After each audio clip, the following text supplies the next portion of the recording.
နားဆင်သူများအားလုံးပဲမင်္ဂလာပါရှင်ဒီကနေ့မှာတော့ကျမတို့ရဲ့ channel ကနေသွေးသားရဲ့ကလေးစားဆိုတဲ့ဇာတ်လမ်းလေးကိုဖတ်ပြတင်ဆက်ပေးမှာပဲဖြစ်ပါတယ်ရှင်ညီနဲ့တကောင်ရဲ့အချိန်ဖြစ်ပေမဲ့ကောင်းငင်ကြီးကတော့အိတ်ဆက်ခြင်းမရှိပါဘူးရန်ကုန်မြို့ရဲ့အထက်တန်းစားရက်ွက်တစ်ခုမှရှိတဲ့ခြံဝင်းကျယ်ကြီးမှာတည်ရှိတဲ့နှစ်ထပ်တိုက်အိမ်ကြီးကတော့အပြင်ပန်းကနေကြည့်ရင်တော့ခန်းထားထည့်သွားတဲ့နန်းတော်တစ်ခုလားထင်မှရပေမဲ့အတွင်းမှာတော့အေးဆက်တဲ့ငရဲကန်တစ်ခုမျှသာဖြစ်နေပါတော့တယ်တော်မြပိုင်ကအိမ်ငန်းကျဲကြီးရဲ့ပရင်းပေါက်နာမှာရက်ပြီးတော့အပြင်ဘက်ကနေလျှက်စီးလက်တိုင်းမှာတော့လေးလက်သွားတဲ့တစ်ပရိမ်မြောင်ငေးကြည့်နေမိပါတယ်။သူမရဲ့လက်ချောင်းများကတော့လက်ဘေးမှာဆွဲထားတဲ့စင်ဆွဲသီးလေးကိုတင်းကျပ်စွာဆုပ်ကင်ထားပါတယ်။ဒီအိမ်ကြီးကိုတော့သူမရွှေလောင်အိမ်လို့တိတ်တဆိတ်ကင်မွန်တက်ခဲ့ဒီမှာတော့ကြားခဲ့ပါပြီ။အောက်ထပ်အေကန်စီမှာ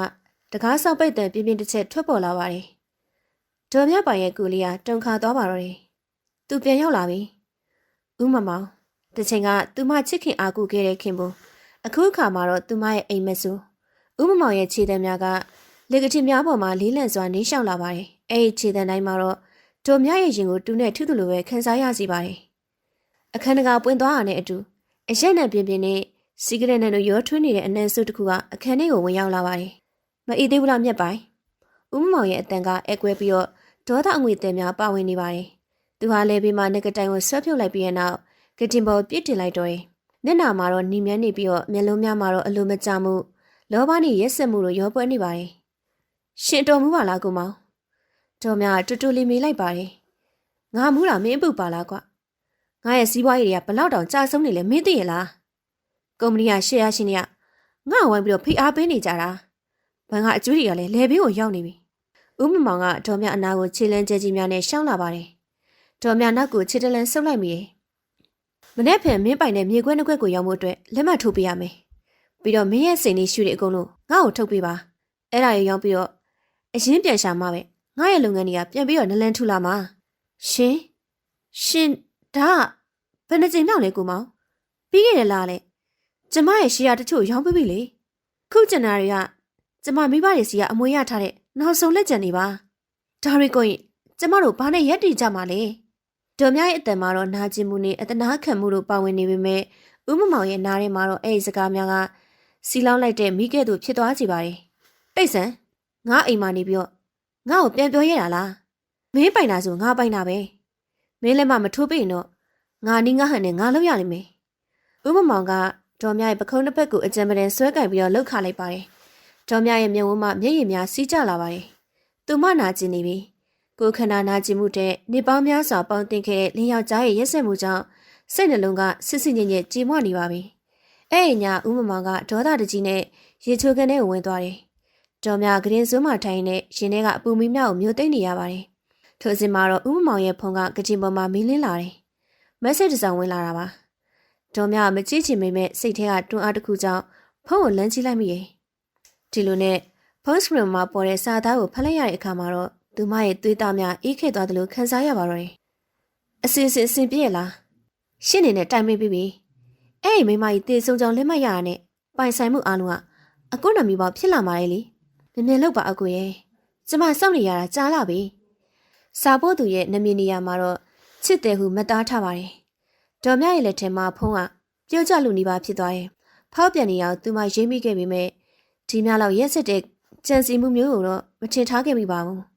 သူဟာပိုင်ဆိုင်မှုများကိုလူချင်မှုသာမကသူမကလူလောကတွေကဖယ်ရှားရန်အတွက်ပြင်ဆင်နေပါပြီ။သူမရဲ့အသက်ကဓာတ်သွားပေါ်မှာပြားရည်စက်ကဲ့သို့အန်ဒီရဲ့ကြီးမားနေပြီ။ရေချိုးကန်ကဖွင့်တန်ကြားလိုက်ရတာကြောင့်ဒေါ်မြ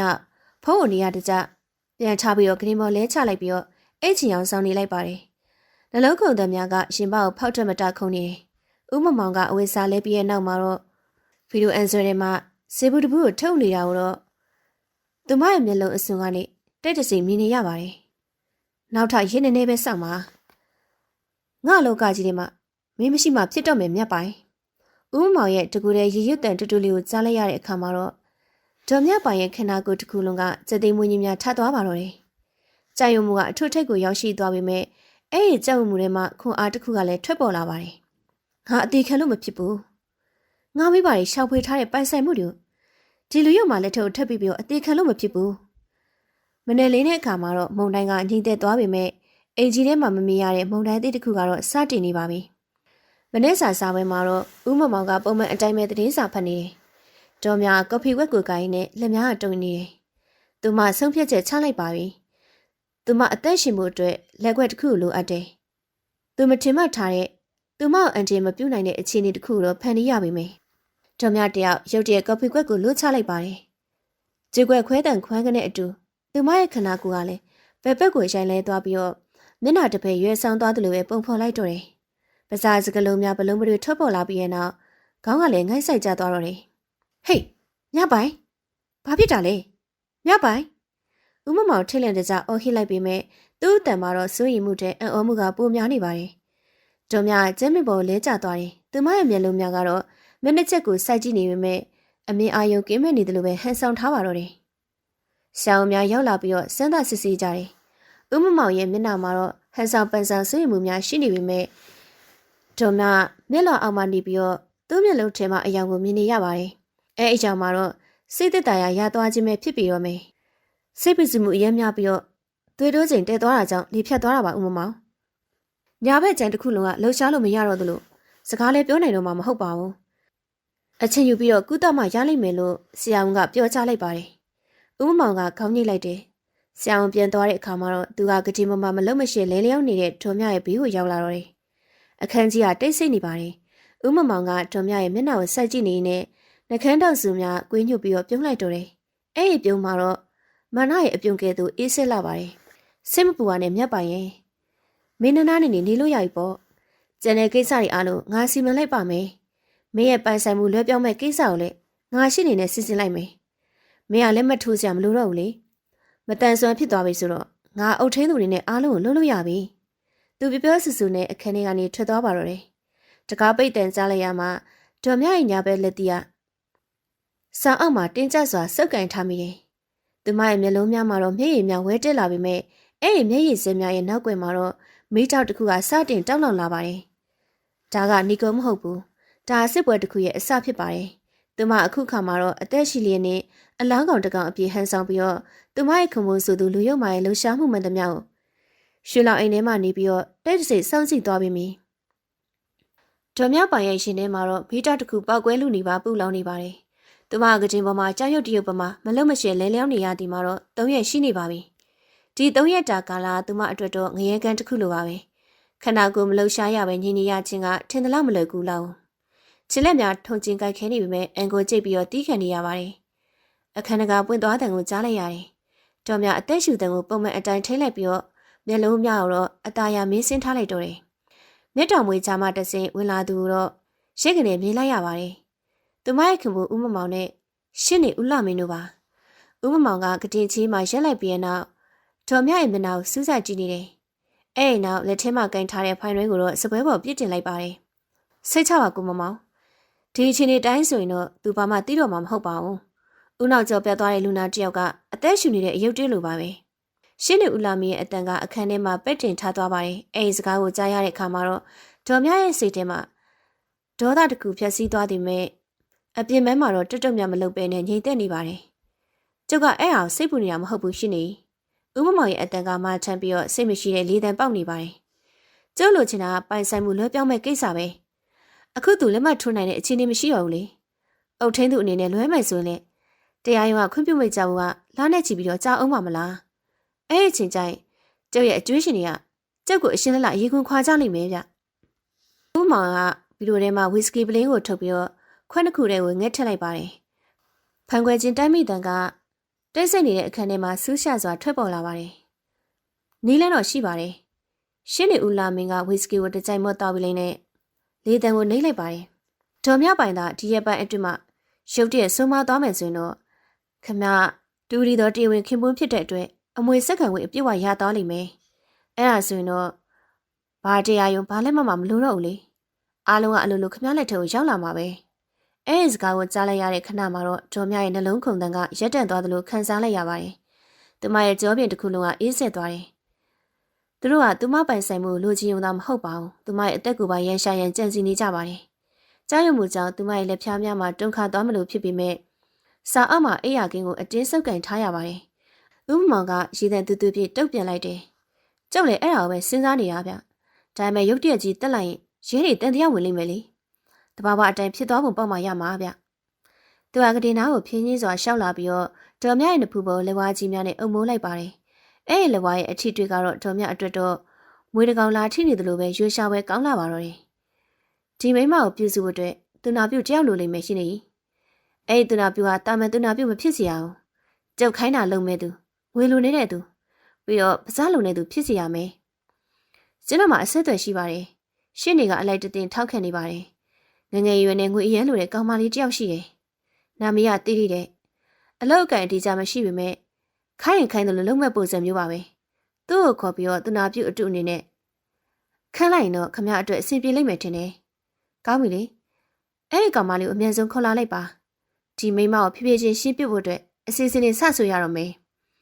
စီးပွားတွေမှာတိုက်တာမျိုးဒါမှမဟုတ်အစာမဝင်လို့အားပြတာမျိုးပေါ့ဥမောင်ရဲ့စကလုံးတိုင်းကတော့ဒေါ်မြရဲ့နားတွေကိုချိုးရီဘူးများလောင်းထစ်သွားသလိုပဲဥလောင်နာကျင်စီပါတယ်သူမရဲ့ခင်ဘူးတချိန်ကသူမချစ်ခဲ့ဘူးရဲ့ယောက်ျားအခုအခါမှာတော့သူမကိုတတ်ရင်လူသက်သမား9ရက်နေပြီဖြစ်တယ်ကဲသွားကြစို့အောက်ထပ်မှာလည်းဧည့်သည်တွေရောက်နေပြီလေဒီလောင်းကောင်ကြီးနာမှာနေရတာစိတ်ကျဉ်ကြတယ်ဗျဥမမောင်နဲ့ရှင်းနေတို့အခန်းထဲကနေထွက်သွားကြပါတယ်တကားပိတ်တန်ကြလိုက်ရမှာဒေါ်မြအသက်ကိုဝရှူရတော့တယ်သူမရဲ့မျက်လုံးအိမ်မှာပူနေတဲ့မျက်ရည်များစီးကျလာပါတယ်ဒါပေမဲ့အဲ့ဒီမျက်ရည်များကတော့ဝမ်းနေခြင်းအတွင်မဟုတ်တော့ပါဘူးသူမအသက်ရှင်ရမယ်သူတို့ရဲ့ရုံမာတဲ့အကြံစီများကိုဖော်ထုတ်ပြီးတော့ထိုက်တန်တဲ့ပြည်တံကိုပေးရအောင်မယ်တီတီဟုတ်လားဒေါ်မြအဲ့ဒီနှမျိုးစိတ်ထဲမှာမသားထားလိုက်ပါတယ်အဲ့ဒီမိန်းကလေးကသူမကိုတတ်ရင်ရောက်လာမယ့်သူဖြစ်တယ်ဒါပေမဲ့ဒေါ်မြ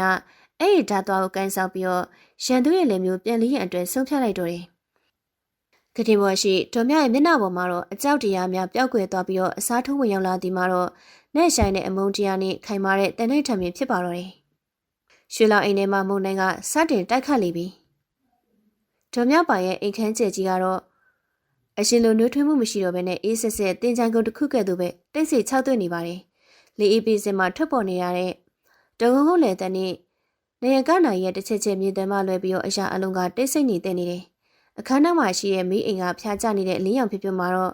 ကတိပေါ်မှာလဲလျောင်းနေတဲ့ဒေါ်မြရဲ့မျက်နှာကိုတော့တစီတရေတကောင်လားဖြူဖြူဖြူထင်ဟပ်စီပါတော့တယ်ဒေါ်မြမျက်လုံးများကိုမိတ်ထားပါတယ်ဒါပေမဲ့သူမအိတ်မပြောပါဘူးသူမရဲ့အာယုန်ထဲမှာတော့ဦးမမောင်နဲ့ရှိနေလို့ပြောခဲ့တဲ့စကားသံများကပက်တင်ထနေစေပါပဲဒီမိမကိုဖြည်းဖြည်းချင်းရှင်းပြဖို့ဆိုတဲ့အဲ့ဒီစကားသံကတော့သူမရဲ့နှလုံးသားကိုအပြစ်ထိုးဆွနေတဲ့ကဲ့သို့နှာကျင်စေတယ်သူမရဲ့ခန္ဓာကိုယ်ကအမှန်တကယ်လေးဖြတ်ထားခြင်းမဟုတ်ပေမဲ့စိတ်ရဲ့စေခိုင်းမှုကြောင့်ကြာရုပ်တရုပ်ကဲ့သို့ညှိတဲ့နေရတယ်ခြေပြားလက်ဖြားများမှာတော့သွေးစစ်စစ်မှုကောင်းမှုနေပေမဲ့လှုပ်ရှားခြင်းစိတ်ကိုအန်ခဲပြီးတော့ထိန်းချုပ်ထားရပါတယ်အသက်ရှင်ရှင်နဲ့တည်ခြင်းကြောင့်ဆောင်ရမယ်ဤဒီမှာတော့သူမအတွက်တခုတည်းသောထွက်ပေါက်ပါပဲအခန်းပြင်ဘက်မှာစင်းကျင်လမ်းမှာခြေတံပြပြများကိုကြားလိုက်ရတယ်ဒေါ်မြရဲ့ရင်ထဲမှာတော့စီတီးတန်ကဲ့သို့ဒိန်းကနေခုန်သွားပါတယ်အဲ့ဒီခြေတံကိုသူမကောင်းကောင်းသိနေတယ်သူမရဲ့ခင်ဘူးသူမရဲ့သွေးကိုဆုပ်ယူမင်းသွေးဆုပ်ဖုတ်ကဦးမမောင်ရဲ့ခြေတံပါပဲဒေါ်မြတယောက်အသက်ရှူသူပုံမှန်ထက်ရှော့ချလိုက်ပြီးနောက်မျက်လွှာများအနှင်းငယ်ဟတ်ချလိုက်ပါတယ်လေဖြားလူနာတယောက်ရဲ့မျက်လုံးများကဲ့သို့အသက်ကင်းမဲ့ပြီးတော့အာယုံဆိုင်မှုမရှိတဲ့အကြည့်မျိုးဖြစ်အောင်သူမစူးစမ်းပြင်ဆင်လိုက်တယ်အခန်းထဲကပွင့်သွားတယ်ဝီစကီနဲ့ပြင်းပြင်းနဲ့အတူဦးမမောင်အခန်းထဲကိုဝင်လာတယ်သူကကလေးချင်းမှရက်လိုက်ပြီးတော့ဒေါ်မြကိုစိုက်ကြည့်နေပါတယ်အဲ့ဒီကြည့်ထဲမှာတော့တန်ရောစင်တနာကျင်နာမှုဟူ၍အဆအနာများပင်မရှိဘူးရွှေရှာမှုနဲ့အောင်နိုင်သူတယောက်ရဲ့မမာနာများတာပြည့်ရှိနေပါတယ်မြတ်ပိုင်ဦးမမောင်ကလောင်ပြောင်တန်ပါတဲ့လေတန်နဲ့ရှိချိုးလိုက်ပြီးတော့ကတိဘေးကိုဖြည်းဖြည်းချင်းရှောက်လာပါတယ်ဒေါ်မြပိုင်ရဲ့ပီနာရှိထိုင်ကုန်မှဝင်ထိုင်လိုက်ပြီးနောက်သူမရဲ့လက်ကိုဆွဲယူလိုက်တယ်အဲ့ဒီလက်ကိုဆုပ်ကင်ထားပုံမှာတော့ကြံတန်လွန်လာတာကြောင့်ဒေါ်မြနာကျင်သွားပြီးမျက်နှာထောင်မပြတ်စီရအောင်လို့အစွမ်းကုန်ထိန်းထားရပါတယ်ကြည်စမ်းပါဦးတစ်ချိန်ကမိုးကြရွှေကိုဒေါ်မြပိုင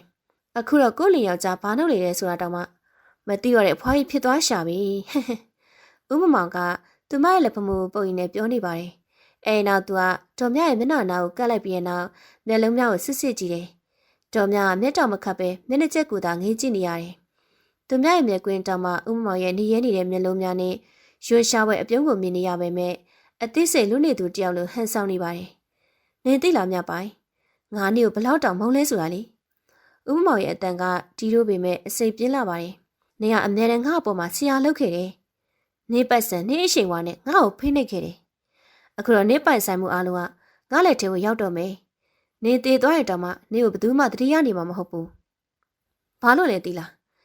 းနေစီထဲမှာငါပိုင်ထက်ထားခိုင်းလိုက်မှနေမမသိရဒေါ်မြပိုင်ရဲ့စိတ်ထဲမှာတော့ဒေါသအိုပေါက်ကွဲလို့မတာဖြစ်နေပါတယ်သူမကိုတိုင်ရန်ကြံစီနေကြောင်းဝန်ခံနေတဲ့လူသက်သမားကိုတော့လက်နှစ်ဖက်နဲ့လက်ဘင်းညစ်တက်ချင်စိတ်တွေကတဖွာဖွာပေါ်ပေါက်လာတယ်ဒါပေမဲ့သူမတီးခံရမယ်အခုချိန်မှာတော့သူမလှူရှားလိုက်နေအားလုံးကတဲတဲရင်သူဖြစ်သွားလိမ့်မယ်သူမသွားမြောက်တင်းတင်းစစ်ထားပြီးတော့တတွေးကိုလည်းခက်ခက်ခက်ခက်မျိုးချလိုက်ပါတယ်ဦးမမောင်တယောက်စပွဲတွေမိအိမ်ကိုပုံမလင်းအောင်လဲလိုက်ပြီးနောက်အလင်းရောင်နဲ့ဒေါ်မြရဲ့မျက်လုံးကိုထိုးကြည့်နေတယ်မျက်စင်များကျဉ်းမြောင်းသွားတာကိုသူသတိထားမိပုံမရဘူးဒေါ်မြကတော့မျက်လုံးကိုမမိတ်ပဲစိုက်ကြည့်နေစေပါပဲမျက်ရည်များဝဲလာခြင်းပေမဲ့စိတ်အာရုံကိုတင်းထားလိုက်တော့တယ်တကယ့်ကိုအတုံးမကျတဲ့အမိုက်ပုံကြီးဖြစ်သွားပြီပဲဦးမမောင်တယောက်စိတ်ပြက်လက်ပြက်နဲ့မတ်တက်ထည့်ရလိုက်ပါတယ်နောက်ကတင်ဘေးမှာရှိတဲ့ရေကရားထဲမှာရှီကိုတော့ဖန်ခွက်ထဲကိုငဲထည့်လိုက်ပြီးနောက်တကြိုက်ထဲကိုမော့တော့လိုက်တော့တယ်မနေ့ပြန်ကြရင်တော့နင့်ကိုပြုစုဖို့ကောင်မလေးတယောက်ရောက်လာလိမ့်မယ်ကောင်မလေးကနင့်ကိုကောင်းကောင်းဆောက်ရှောက်ပေးမှာပါနင့်အမြဲဆုံးအနားယူနိုင်မှာပေါ့စကားဆုံးရတဲ့ဦးမမောင်ကခွက်ကိုစပွဲပေါ်ကိုစောင့်ချလိုက်ပြီးတော့အခန်းထဲကနေပြန်ထွက်သွားပါတယ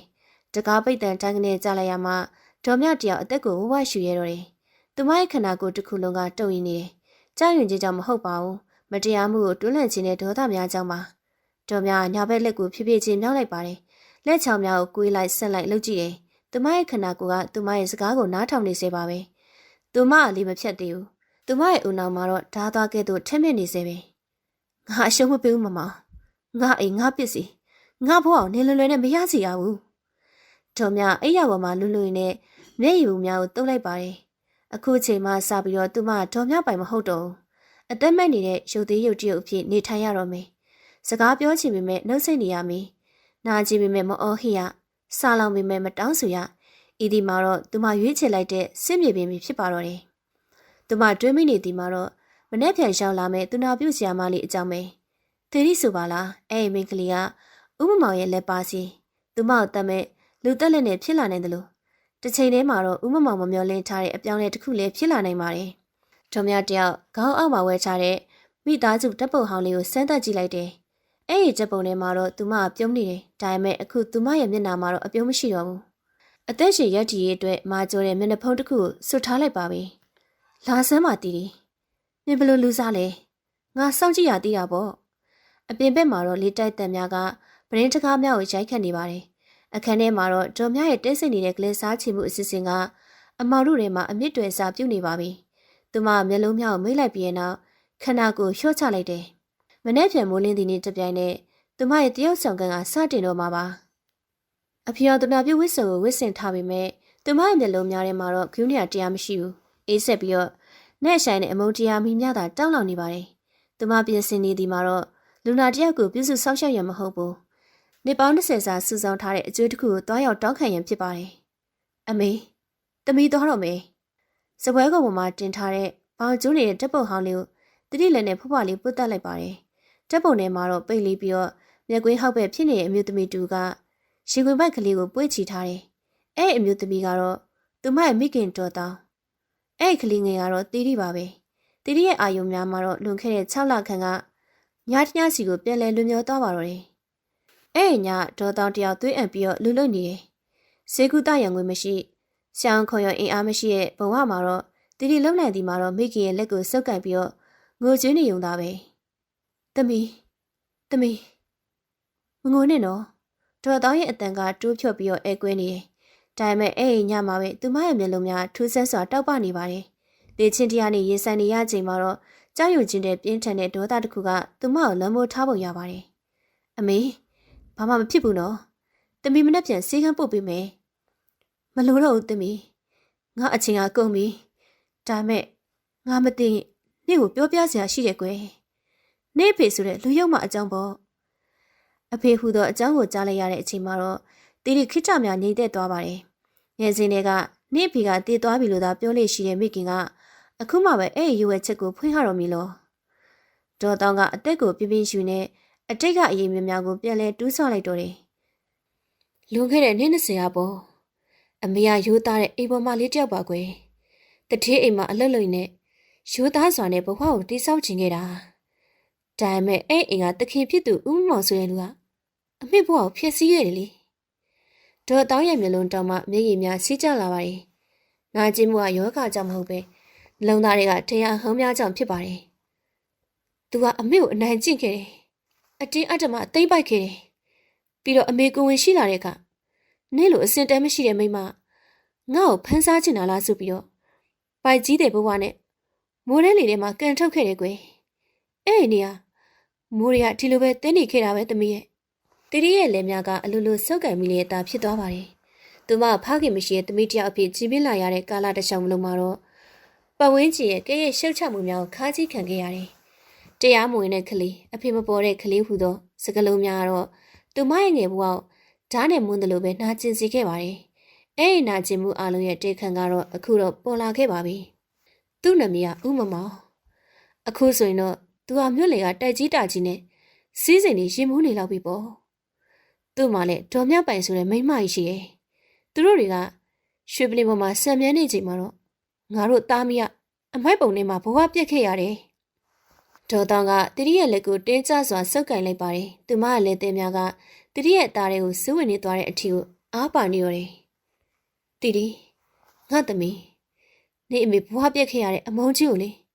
ေနေမဲပြန်ဆပေးပါနော်။ငါမကြွမလို့မချင်းလေသူ့ကိုခွင့်မလို့ဘူး။သူ့စီသွားပါ။သူ့စည်းစိမ်သူ့ခုံတိတ်ကသူ့အသက်အားလုံးပြန်ယူခဲ့ပေးပါ။ဒေါ်တောင်းရဲ့နောက်ဆုံးထွက်သက်ကဂလဲစားဟူသောစိတ်ဆန္ဒဖြင့်ခြုံငိမ့်သွားခဲ့ပါတော့တယ်။သူမရဲ့မျက်လုံးများမှာတော့ပြူးကျကျနဲ့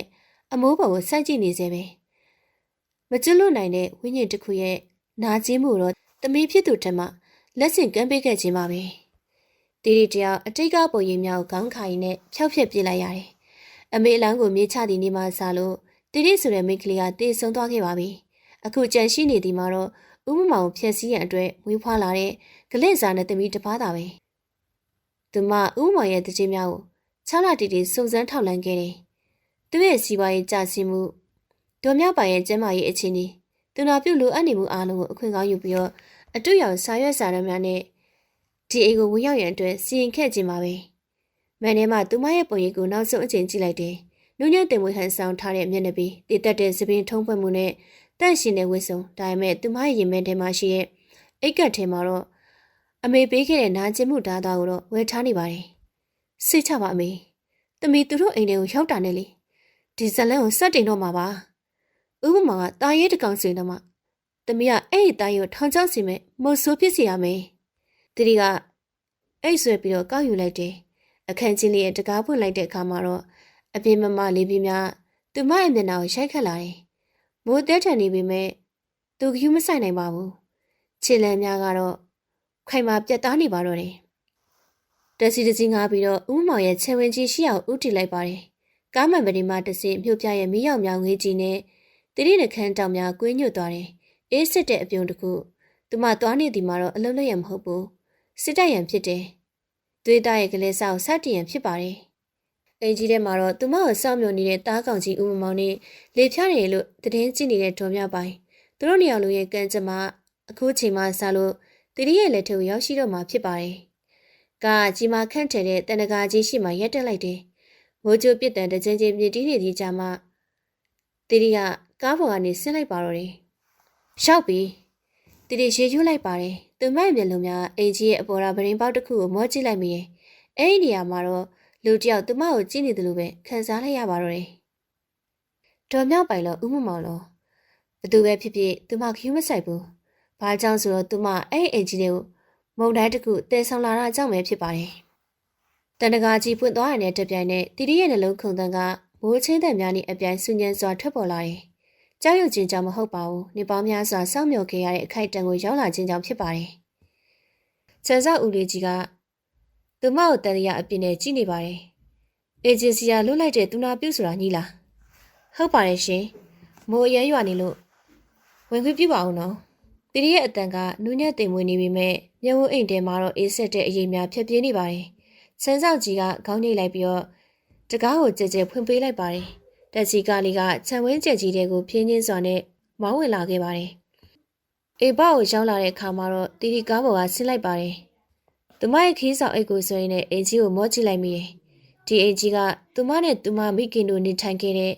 သူမိုးဆိုင်တဲ့အိမ်လေးနဲ့ရှင်လေးရဲ့ နန်းနန်းတမြခန်းနားနေပါတယ်ဒါပေမဲ့အဲ့ဒီနန်းနန်းကသူတစ်ပါးရဲ့မျက်ရည်များဘဝများအပေါ်မှာတင်ဆောက်ထားတဲ့ငရေခန်းတစ်ခုသာဖြစ်ကြောင်းကိုတီတီသိနေတယ်အိမ်တကားမကြီးပွင့်လာတယ်အိမ်မောကောင်မလေးတယောက်ကကြောက်လန့်တကြားမျက်နှာပြင်နဲ့သူမကိုခီးဥကျူပြပါတယ်လာမမဦးလေးရအိမ်ခန်းမှာစောင့်နေပါတယ်တီတီကဖနက်ကိုချွတ်ပြီးတော့တောက်ပြောင်နေတဲ့ကျွန်းပါကီကျမ်းမြင့်ကြီးကိုခြေချလိုက်မိပါတယ်သူမရဲ့ခြေလမ်းတိုင်းကတော့စစ်မြစ်ပြင်ကိုခြေတက်နေတဲ့စစ်တီတူရဲ့ခြေလမ်းများကဲ့သို့ခိုင်မာပြတ်သားနေပါတယ်အိမ်ထဲမှာတော့စပယ်ပန်းနဲ့တင်ပြပြရနေပေမဲ့အဲ့ဒီနံအောက်မှာတော့စီးရုံနဲ့လို့ဆေးလိန်နဲ့လို့အနံဆိုးတစ်ခုကိုတော့တီတီရနေပြန်ပါတယ်ဒါကဖောက်ပြန်ကြီးရဲ့အနံ့အသက်လို့အဲငန်းကျက်ကြီးရဲ့စူပါကုံပေါ်မှာတော့လူတစ်ယောက်ထိုင်နေတယ်ဦးမမောင်တက်ပုံထဲမှာသာမြင်မှုခဲ့တဲ့သူမရဲ့ဖခင်အေးအခုတော့သူမရဲ့ရှင်မောင်မှာတော့သွေးနစ်ကိုသားနစ်ကိုရှိနေပြီဖြစ်တယ်ဦးမမောင်ရဲ့နေပုံထိုင်ပုံမှာတော့မမာနာဟိတ်ဟန်အပြည့်ရှိနေစေပဲလက်ထဲမှာတော့ဝီစကီဖန်ခွက်တစ်ခွက်ကိုကင်ထားပြီးတော့မျက်လုံးမျာ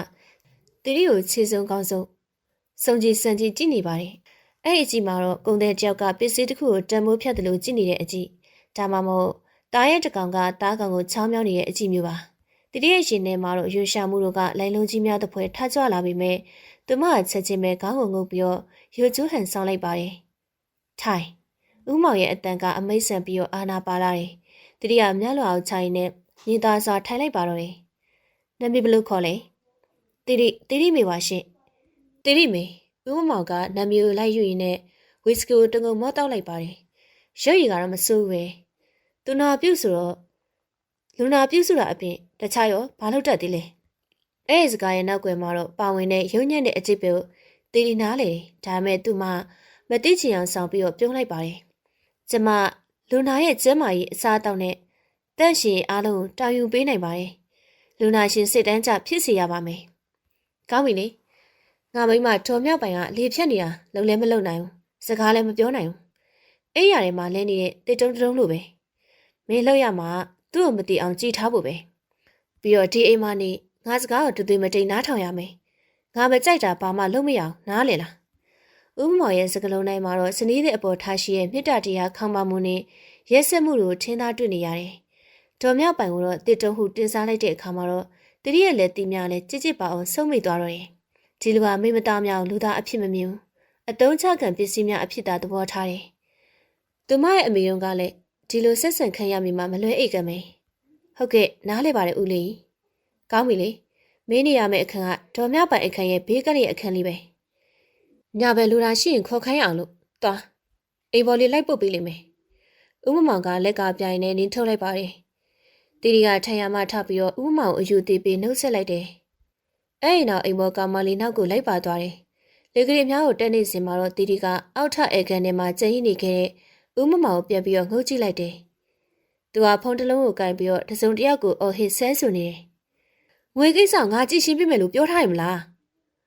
းမင်းတို့ကငါ့ကိုဘာမှနေရလဲအကျွေးရှင်များနဲ့စကားပြောနေခြင်းဖြစ်မယ်တီတီနှခမ်းတောင်များကွေးညွတ်သွားတယ်အဖေကအခုမှငွေကျွေးတွေတင်နေရပါသမီးပြန်ဆက်ခိုင်းမဲ့မုန်းကျွေးနေရှင်တော့အဖေရဲ့အကျွေးတွေကဘာမှမဟုတ်သေးပါဘူးလို့စိတ်ထဲကတူတူလေးရေရွတ်လိုက်ပါတယ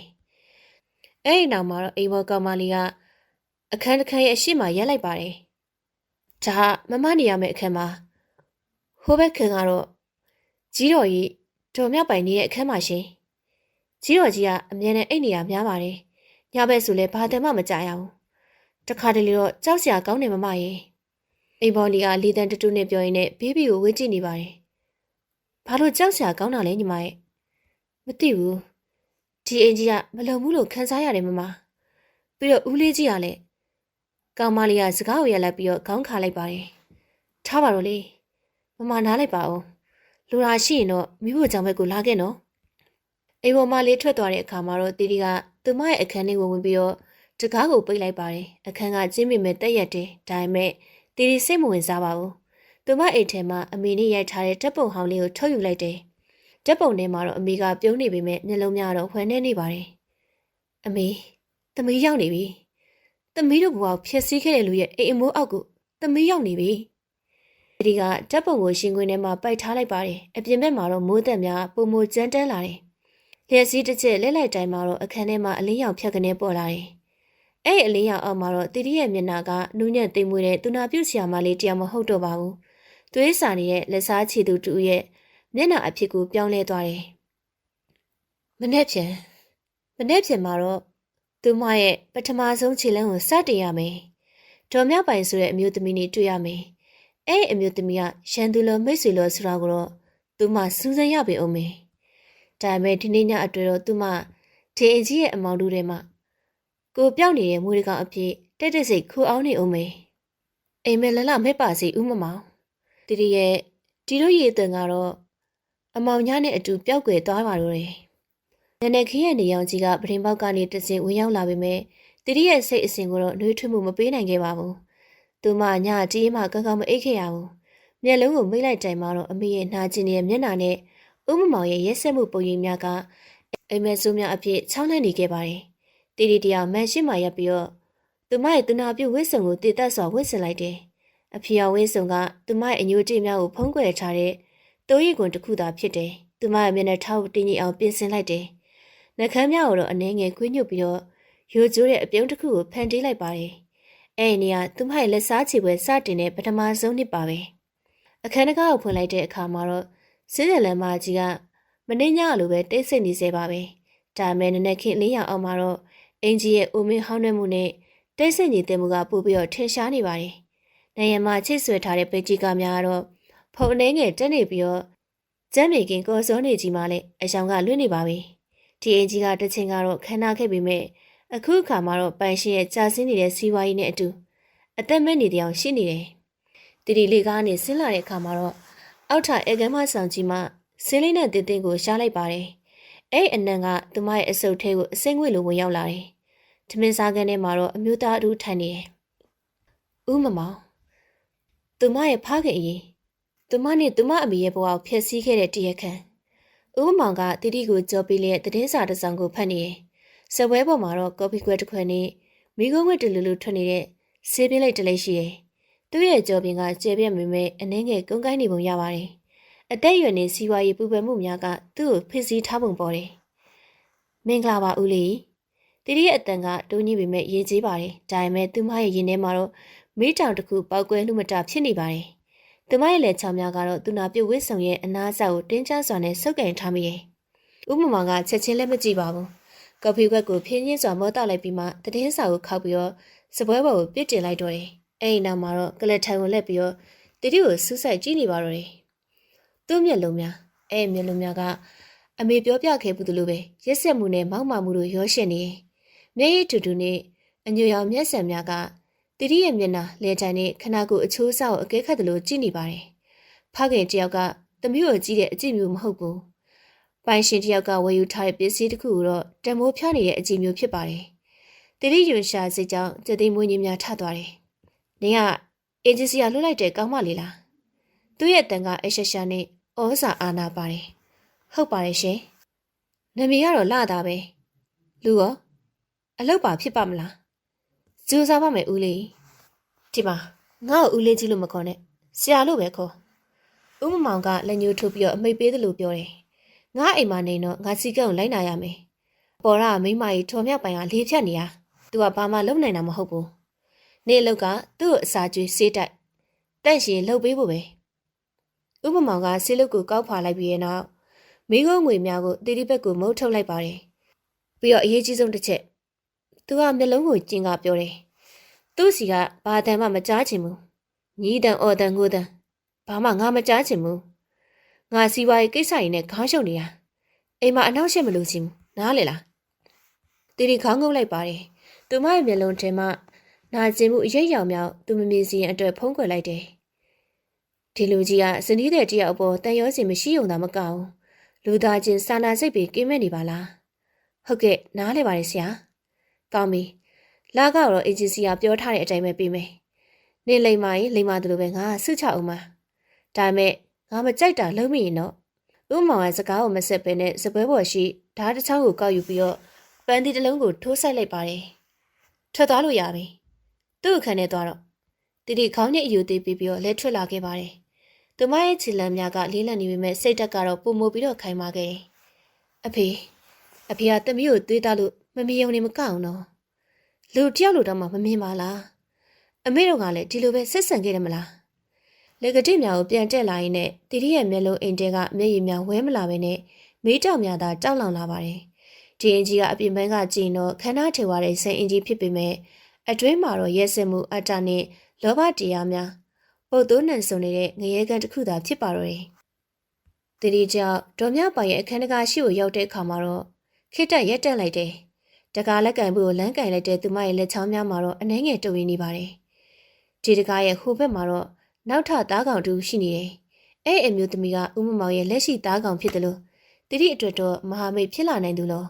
့ဒါမှမဟုတ်ရှန်သူလို့ဆိုတာကိုတော့သူမမသိရသေးဘူးတီတီအသက်ကိုဝအောင်ရှူသွင်းလိုက်ပါတယ်ကဲဇလန်းကိုဆက်လိုက်ကြစို့သူမတူတူလေးရွရွနဲ့တကားကိုဖွင့်ပြီးတော့အခန်းထဲကိုခြေလန်းစတင်လိုက်တော့တယ်အခန်းထဲကအေးဆက်ဆက်လေးတူကသူမကိုစီးကျူနေပါတယ်ခရီးမမလဲလျောင်းနေတဲ့ပိန်လီလီခနာကိုတခုတော့သူမလမ်းမြင်လိုက်ရတော့တယ်နတ်ဆိုးရဲ့အိမ်တော်တွေကိုသူမအောင်မြင်စွာခြေချနိုင်ခဲ့ပါပြီဒါပေမဲ့ပြန်လည်မရှိတဲ့တရားကိုတော့သူမဖျက်ကျော်ခဲ့ပြီးဆိုသည်ကိုတော့တီတီကိုယ်တိုင်လည်းတတိမထားမိခဲ့ဘူးလူဘဝဆိုသည်မှာတော့စမ်းကြဲလာတယ်အထူးသဖြင့်သူတစ်ပါးရဲ့မီးလောင်ရာလေးပင်ရတဲ့ကိစ္စမျိုးအကျဉ်းဖြင့်ပြောရတဲ့ကိစ္စမျိုးဆိုရင်တော့ပို့ပြီးတော့စိတ်ဝင်စားရှိတတ်ကြပါတယ်ဥမမောင်တို့ရဲ့ချမ်းဝင်းချက်ကြီးအပြင်ဘက်မှာတော့အဲ့အလေးချာကမိကိုချွတ်လျှောက်ပြက်နေလေပြီဟေးညီတို့ကြားပြီးကြပြီလားဥမမောင်အိမ်ကိုရောက်လာတဲ့ကောင်မလေးကသူနာပြုတ်ဆိုလားဆေးထရလက်ဖေးရည်ဆိုင်မှာတော့အတန်တန်ကစတင်လိုက်ပါတယ်အမေသူနာပြုတ်တာပြောတာပါအေးရုပ်ကလေးကတနခါလိမ့်စရာမလိုအောင်ချောနေတာဟဲ့အဲ့ဒါဒေါ်မြပိုင်ကြီးလေဖြတ်သွားတာအခွင့်ကောင်းယူပြီးတော့ဥမမောင်ခေါ်ထားတဲ့မင်းငယ်ဖြစ်နေမှာအေးလေဥမမောင်ကလည်းသိတဲ့အတိုင်းပဲလေငယ်ငယ်လေးကစားရိတာကောင်းခဲ့တာမှမဟုတ်တာအခုလေအဲ့ဒီကောင်မလေးကိုအိမ်ပေါ်တင်ပြီးတော့စံထားတော့မှာပေါ့ဟွန်းဒေါ်မြပိုင်ကြီးခမလေးတနာပါလေသူရှိမှလေလင်ငယ်မငယ်လုံနေကြတော့မမေချင်းအစုံမျက်လုံးမိတ်ထားရရှာမှာရက်ွက်တွေမှာထွက်ပေါ်နေတဲ့အတန်များမှာတော့ထိုကဲ့သို့ပဲတီတီကိုတော့ဥမမောင်ရဲ့အချစ်တော်စီးစိမ်ရင်မှုနေတဲ့မိမငယ်လေးတယောက်လိုအားလုံးကထင်ကြီးပြီးတော့ကြည့်ရနေကြတယ်ဒါမဲ့ချမ်းဝင်းတကားကြီးကိုကြော်လွန်ပြီးတော့အင်ကြီးအတွင်းကိုဝင်ရောက်ကြည့်ရင်တော့အမှန်တရားကအဲ့ဒီကောလာဟာလာများနဲ့မိုးနဲ့မြေလိုကွာခြားနေတာကိုတွေ့ရပြီလိမ့်မယ်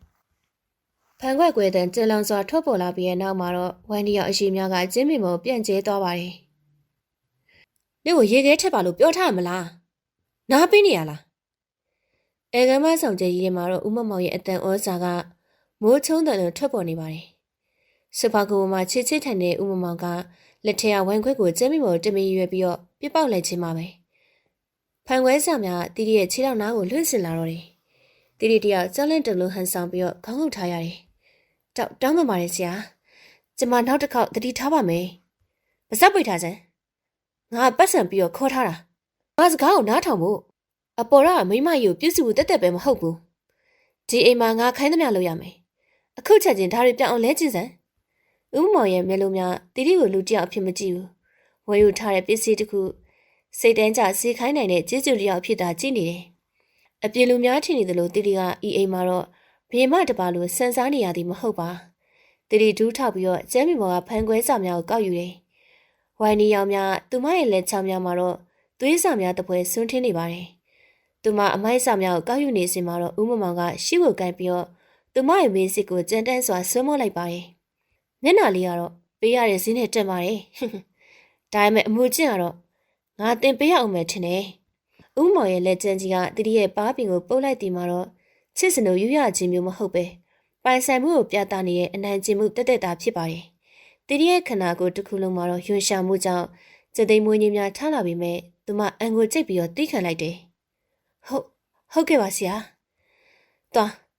မျက်နှာငုံမမဲ့လုံမနေနဲ့။ငါစိတ်မရှိဘူး။နောက်တစ်ခါငါ့ကိုတခုမှပြန်မပြောနဲ့။အပေါ်ရတက်ပြီးတော့အဲ့ဒီမိမကြီးကိုသွားကြည့်ကြည့်တော့ငါမျက်စိရှိအခုထွက်သွား။ဦးမောင်ကခြေထောက်နဲ့ကန်ထုတ်လို့မတာအောင်ကောင်းလိုက်မှတီတီကဖန်ခွဲစာများကိုတင်းစီပြီးတော့မိဖို့ကြောင့်ဘက်ကိုအမြန်ထွက်ခွာလာခဲ့ရတယ်။မိဖို့ကြောင့်လေးကိုရောက်လာတော့တီတီကဘေးစင်ကိုလက်နှစ်ဖက်ပြစ်တင်းတင်းဆုပ်ကန်ထားလိုက်တယ်။သူမရဲ့လက်ဖမိုးပေါ်သို့မျက်ရည်တစ်စဲကျလာပါတယ်။ဝဲနဲ့လိုကျတဲ့မျက်ရည်မဟုတ်ဘူး။ဒေါသကြောင့်ကျရတဲ့မျက်ရည်ပဲ။အမေတို့ကလည်းဒီလိုပဲခံခဲ့ရလား။ဒီလူကြီးကလူစိတ်မရှိဘူးမေရဲ့။သမီးတို့သားမီးကိုလူလို့တောင်မထင်မဲနဲ့ ဖနာအောက်ကမြင်မို့လို့ပဲသဘောထားနေတာတီတီရဲ့ရင်ထဲမှာတော့မေးကြောက်တစ်ခုကတငွေ့ငွေလောင်ကျွမ်းနေပါတော့တယ်ရက်ွက်တွေကလူတွေကတော့သူမဥမမောင်ရဲ့အငယ်နောက်ဟုထင်နေကြတယ်တကယ်တမ်းမှာတော့သူမနေကင်ဘက်မှာသူနာပြုညနေဘက်မှာတော့အိမ်ပေါ်ညဘက်မှာတော့ဥမမောင်ရဲ့စိတ်ပန်းဆိုင်ရာနှိမ့်ဆက်မှုတော့ခံနေရတဲ့တားကောင်တူသားပဲဥမမောင်ကတီတီကိုလိမ်ပိုင်းဆိုင်ရာအရာအတင်းအဓမ္မမပြုတ်ကျင့်သေးပေမဲ့အဲ့ဒီထဲဆိုတဲ့စိတ်ပန်းဆိုင်ရာအနိုင်ကျင့်မှုကိုတော့နေ့စဉ်ပြုလုပ်နေတယ်သူမရဲ့ကိုယ်ပိုင်လွတ်လပ်ခွင့်ဂုဏ်သိက္ခာများကိုတဖြည်းဖြည်းချုံးနေခြင်းပါသူစိတ်တိုင်းမကြရင်တော့အော်ဟစ်ဆဲဆိုမင်းပစ္စည်းများနဲ့ပြစ်ပေါက်မင်းသူမရဲ့ခန္ဓာကိုပိုင်စိုးပိုင်နဲ့ကန်တွယ်ပြီးတော့ချင်းချောက်မင်းတီတီမျက်နှာတိလိုက်ပါတယ်မန်ထဲမှာပေါ်နေတဲ့သူမရဲ့မျက်နှာကနွမ်းနေပြီးမဲ့မျက်လုံးအိမ်ထဲမှာရှိတဲ့လက်စားချွလေစိတ်ကိုတော့ပို့ပြီးတော့တောက်ပလာပါတယ်ရှင်အခုချိန်မှာကျမကိုကြုံတယောက်လိုဆက်ဆံလို့ရချင်ရမယ်ဥမမောင်ဒါပေမဲ့ဒီနေ့ကျရင်တော့ရှင့်လေပြီးကိုနေမဲ့ခြေတော့ကကျမခြေတော့ဖြစ်စီရမယ်သူမတက်ပြင်းတစ်ချက်ကိုချလိုက်ပြီးတဲ့နောက်အပေါ်ရောက်ကိုတက်လာခဲ့တယ်လေဖြတ်နေတဲ့ဒေါ်မြပိုင်ရဲ့အခန်းထဲဝင်ရမယ့်အချိန်ရောက်ပါပြီအခန်းသားကိုဖွင့်လိုက်တဲ့အခါမှာတော့ဆင်းတဲ့တဲ့နဲ့အေးစက်နေတဲ့လီတုကစီးကျူနေတယ်ခရင်ပေါ်မှာတော့ဒေါ်မြပိုင်ကမျက်လုံးမြောက်မိလေနေသက်စွာလဲလျောင်းနေပါတယ်တီရီကခရင်မေးကိုတိုးကပ်သွားပြီးတော့ဒေါ်မြပိုင်ရဲ့လက်မောင်းများကိုနှိမ့်နေပြီးရင်ပြင်ဆင်လိုက်ပါတယ်အန်တီကျမရောက်ပါပြီနေလို့ကောင်းရဲ့လားတီတီကအတန်တူတူနဲ့မေးလိုက်ပေမဲ့ဒေါ်မြပိုင်ချမမြေတီတုတ်ပြတ်မှုများမရဘူးဒါမဲ့တီတီထားမိလိုက်ဒီမှာတော့ဒေါ်မြပိုင်ရဲ့မျက်ခွန်များမှာတော့အနှင်းငယ်လှုပ်ရှားသွားခြင်းပါပဲဒီအကြီးထဲမှာတော့တီတီတယောက်တည်းအထီးကျန်ဆန်နေတယ်ရောမဟုတ်ပါဘူးအောက်ထပ်မှာရက်ဆက်တဲ့အာနာရှင်တူရှိနေတဲ့ကဲ့သို့အပေါ်ရက်မှာလည်းရွက်ချက်များကိုမျိုးသိထားတဲ့အမျိုးသမီးတူရှိနေပါတယ်တီတီကဒေါ်မြပိုင်ရဲ့ခန္ဓာကိုတန်ရှင်းလုပ်ပေးနဲ့ခက်တူတူရေးရွလိုက်တယ်အပြင်မှာတော့လူတွေကကျမကိုအန်တီယောက်ျားနဲ့ဖောက်ပြန်နေရလို့ပြောနေကြတယ်အန်တီတကယ်တော့ကျမတို့နေရာလုံးကလောက်အင်တဲ့အတူတူပိတ်မိနေတဲ့ငှက်တွေပါပဲအဲ့ဒီအချိန်မှာတော့ဒေါ်မြပိုင်ရဲ့မျက်လုံးများအဖြက်ကနေပွင့်လာပါတယ်အဲ့ဒီမျက်လုံးများထဲမှာတော့တီတီမျောလင့်မထားတဲ့အရေးရောင်တစ်ခုကိုတွေ့လိုက်ရပါတယ်ဒါကတော့ကြောက်ရွံ့ခြင်းမဟုတ်ဘူးတနာခြင်းလည်းဟုတ်မနေပါဘူးဒါတော့နားလည်မှုနဲ့စူးစမ်းမှုတို့ရောရှက်နေတဲ့အကြည့်တစ်မျိုးပါတီတီတယောက်ရေနူးလေးစိန်ထားတဲ့တပတ်ဖြူလေးကိုညှစ်ပြီးတော့ဒေါ်မြပိုင်ရဲ့မျက်နှာဖွားဖွားလေးတုပ်ပေးနေပါတယ်အခန်းထဲမှာတော့နေရကနိုင်ရဲ့တစ်ချက်ချက်မြည်တဲ့နေ့ဒေါ်မြပိုင်ရဲ့ပုံမဟုတ်တဲ့ရှူရှိုက်တံမှလွဲပြီးတော့တိတ်ဆိတ်ငြိမ်သက်နေတယ်လေဖြတ်ထားတဲ့လူနာတူကိုပြုစုရခြင်းကတော့ခက်ခဲတဲ့အလုပ်ဖြစ်ပေမဲ့တီတီအတွက်ကတော့ဒီအခန်းကအောက်ထက်ကငရဲကန်တဲ့စိတ်သက်သာရစေတဲ့နားခွေရတစ်ခုဖြစ်နေပါတယ်အန်တီရှင်တွေလေးတောက်လိုက်အောင်နော်တီတီကဇွန်းငယ်နဲ့ရှီကိုခတ်ပြီးတော့ဒေါ်မြပိုင်ရဲ့နှခမ်းတောင်စုကိုတေးပေးလိုက်ပါတယ်ဒေါ်မြပိုင်ရဲ့နှခမ်းများမှာတော့၆သွင်းနေပြီးတော့အသက်မပါသလိုပဲငြိမ်သက်နေစေပါ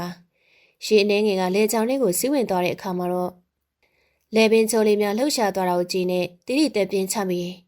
ိဒီမျိုးသမီးကြီးကတချင်းကတော့ရန်ကုန်မြို့ရဲ့စီးပွားရေးလောကမှာထိတ်တန်းကနေရာယူခဲ့သူဘုံမိနေလာတောက်ပခဲ့သူပါအခုတော့ကုခင်ပွင့်ရဲ့ထုံမခံနိုင်မင်းနဲ့အိယာချက်မှာအယုတ်ကျူပြလေးလျောင်းနေရရှာတယ်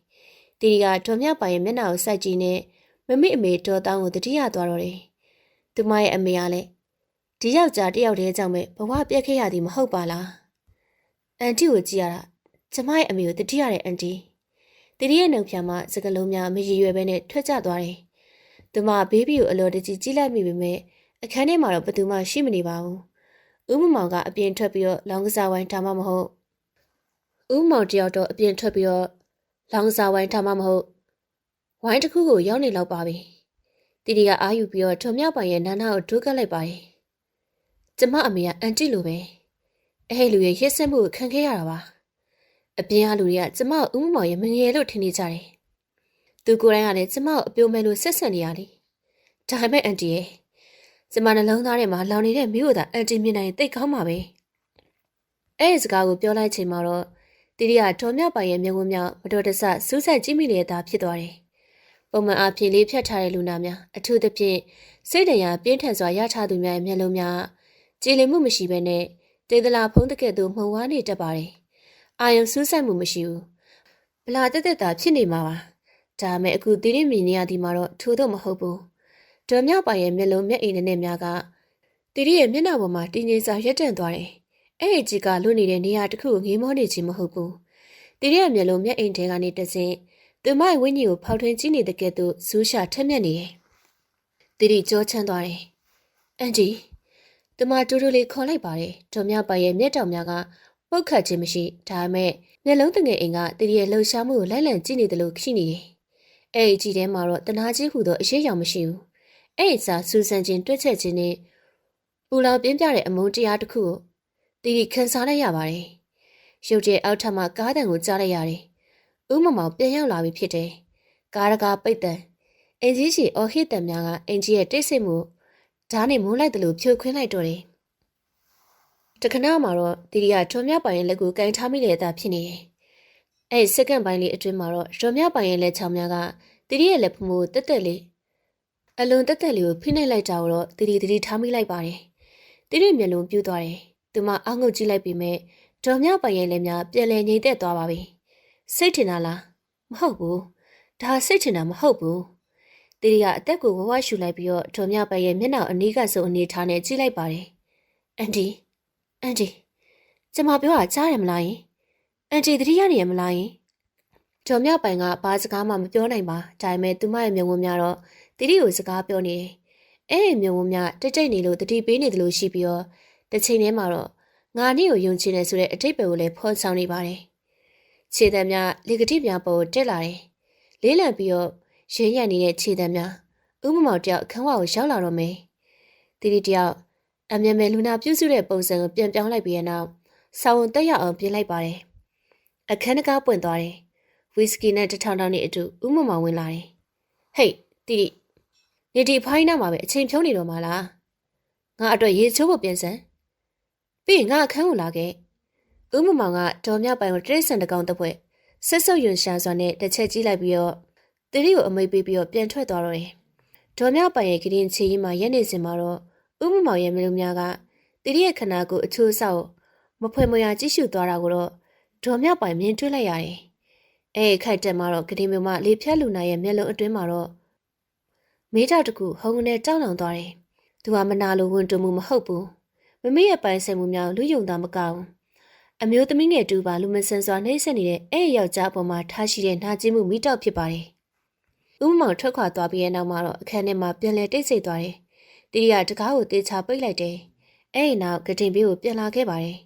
်သူမရဲ့ရင်ခုန်သမျှအမြန်ဆက်နေတယ်အန်တီတတိထားမိရမလားယင်သူကျမဘလို့ဆက်ဆံလဲဆိုတာလေတီရီကတီတိုးရည်ယူနဲ့ဒေါ်မြပိုင်ရဲ့လက်ကိုတင်းတင်းဆုပ်ကန်လိုက်ပါတယ်ဒီတစ်ခါမှာတော့တီရီရဲ့အသက်မှာတော့ကြာရုံမပါတော့ဘဲနဲ့ပြတ်သားတဲ့ကလေးစားချီလိုစိတ်များရောပါနေတယ်ကျမတီကိုရောက်လာတာလေသူ့ကိုပြုစုဖို့မဟုတ်ဘူးအန်တီ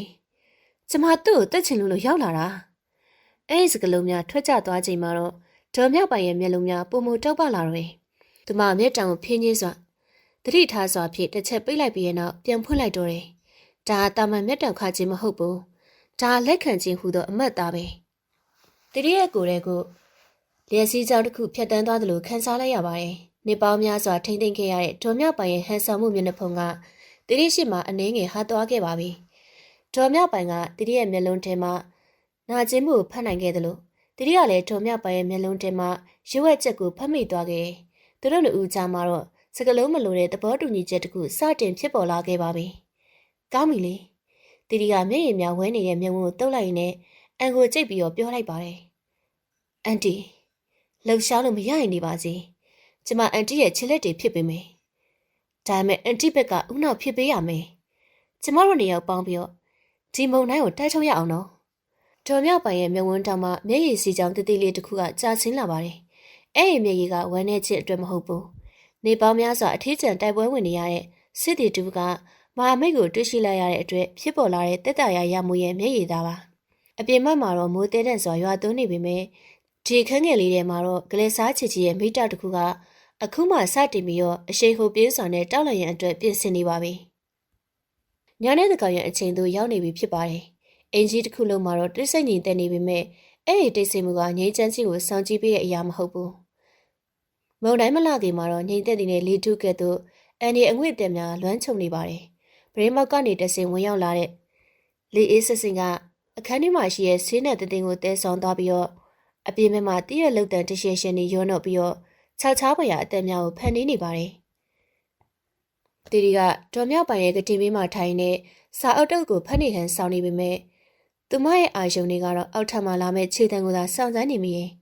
ဒေါ်မြောက်ပိုင်မှာတော့ပဲလက်အနေထားနဲ့မျက်လုံးမြောက်မိထားပေမဲ့အသက်ရှူတဲ့ပုံမှန်မဟုတ်ခြင်းကတော့သူမအိပ်ပျော်မနေကြောင်းကိုတက်တည်ပြနေပါတယ်။သူတို့လူဦးကြားရှိသဘောတူညီချက်က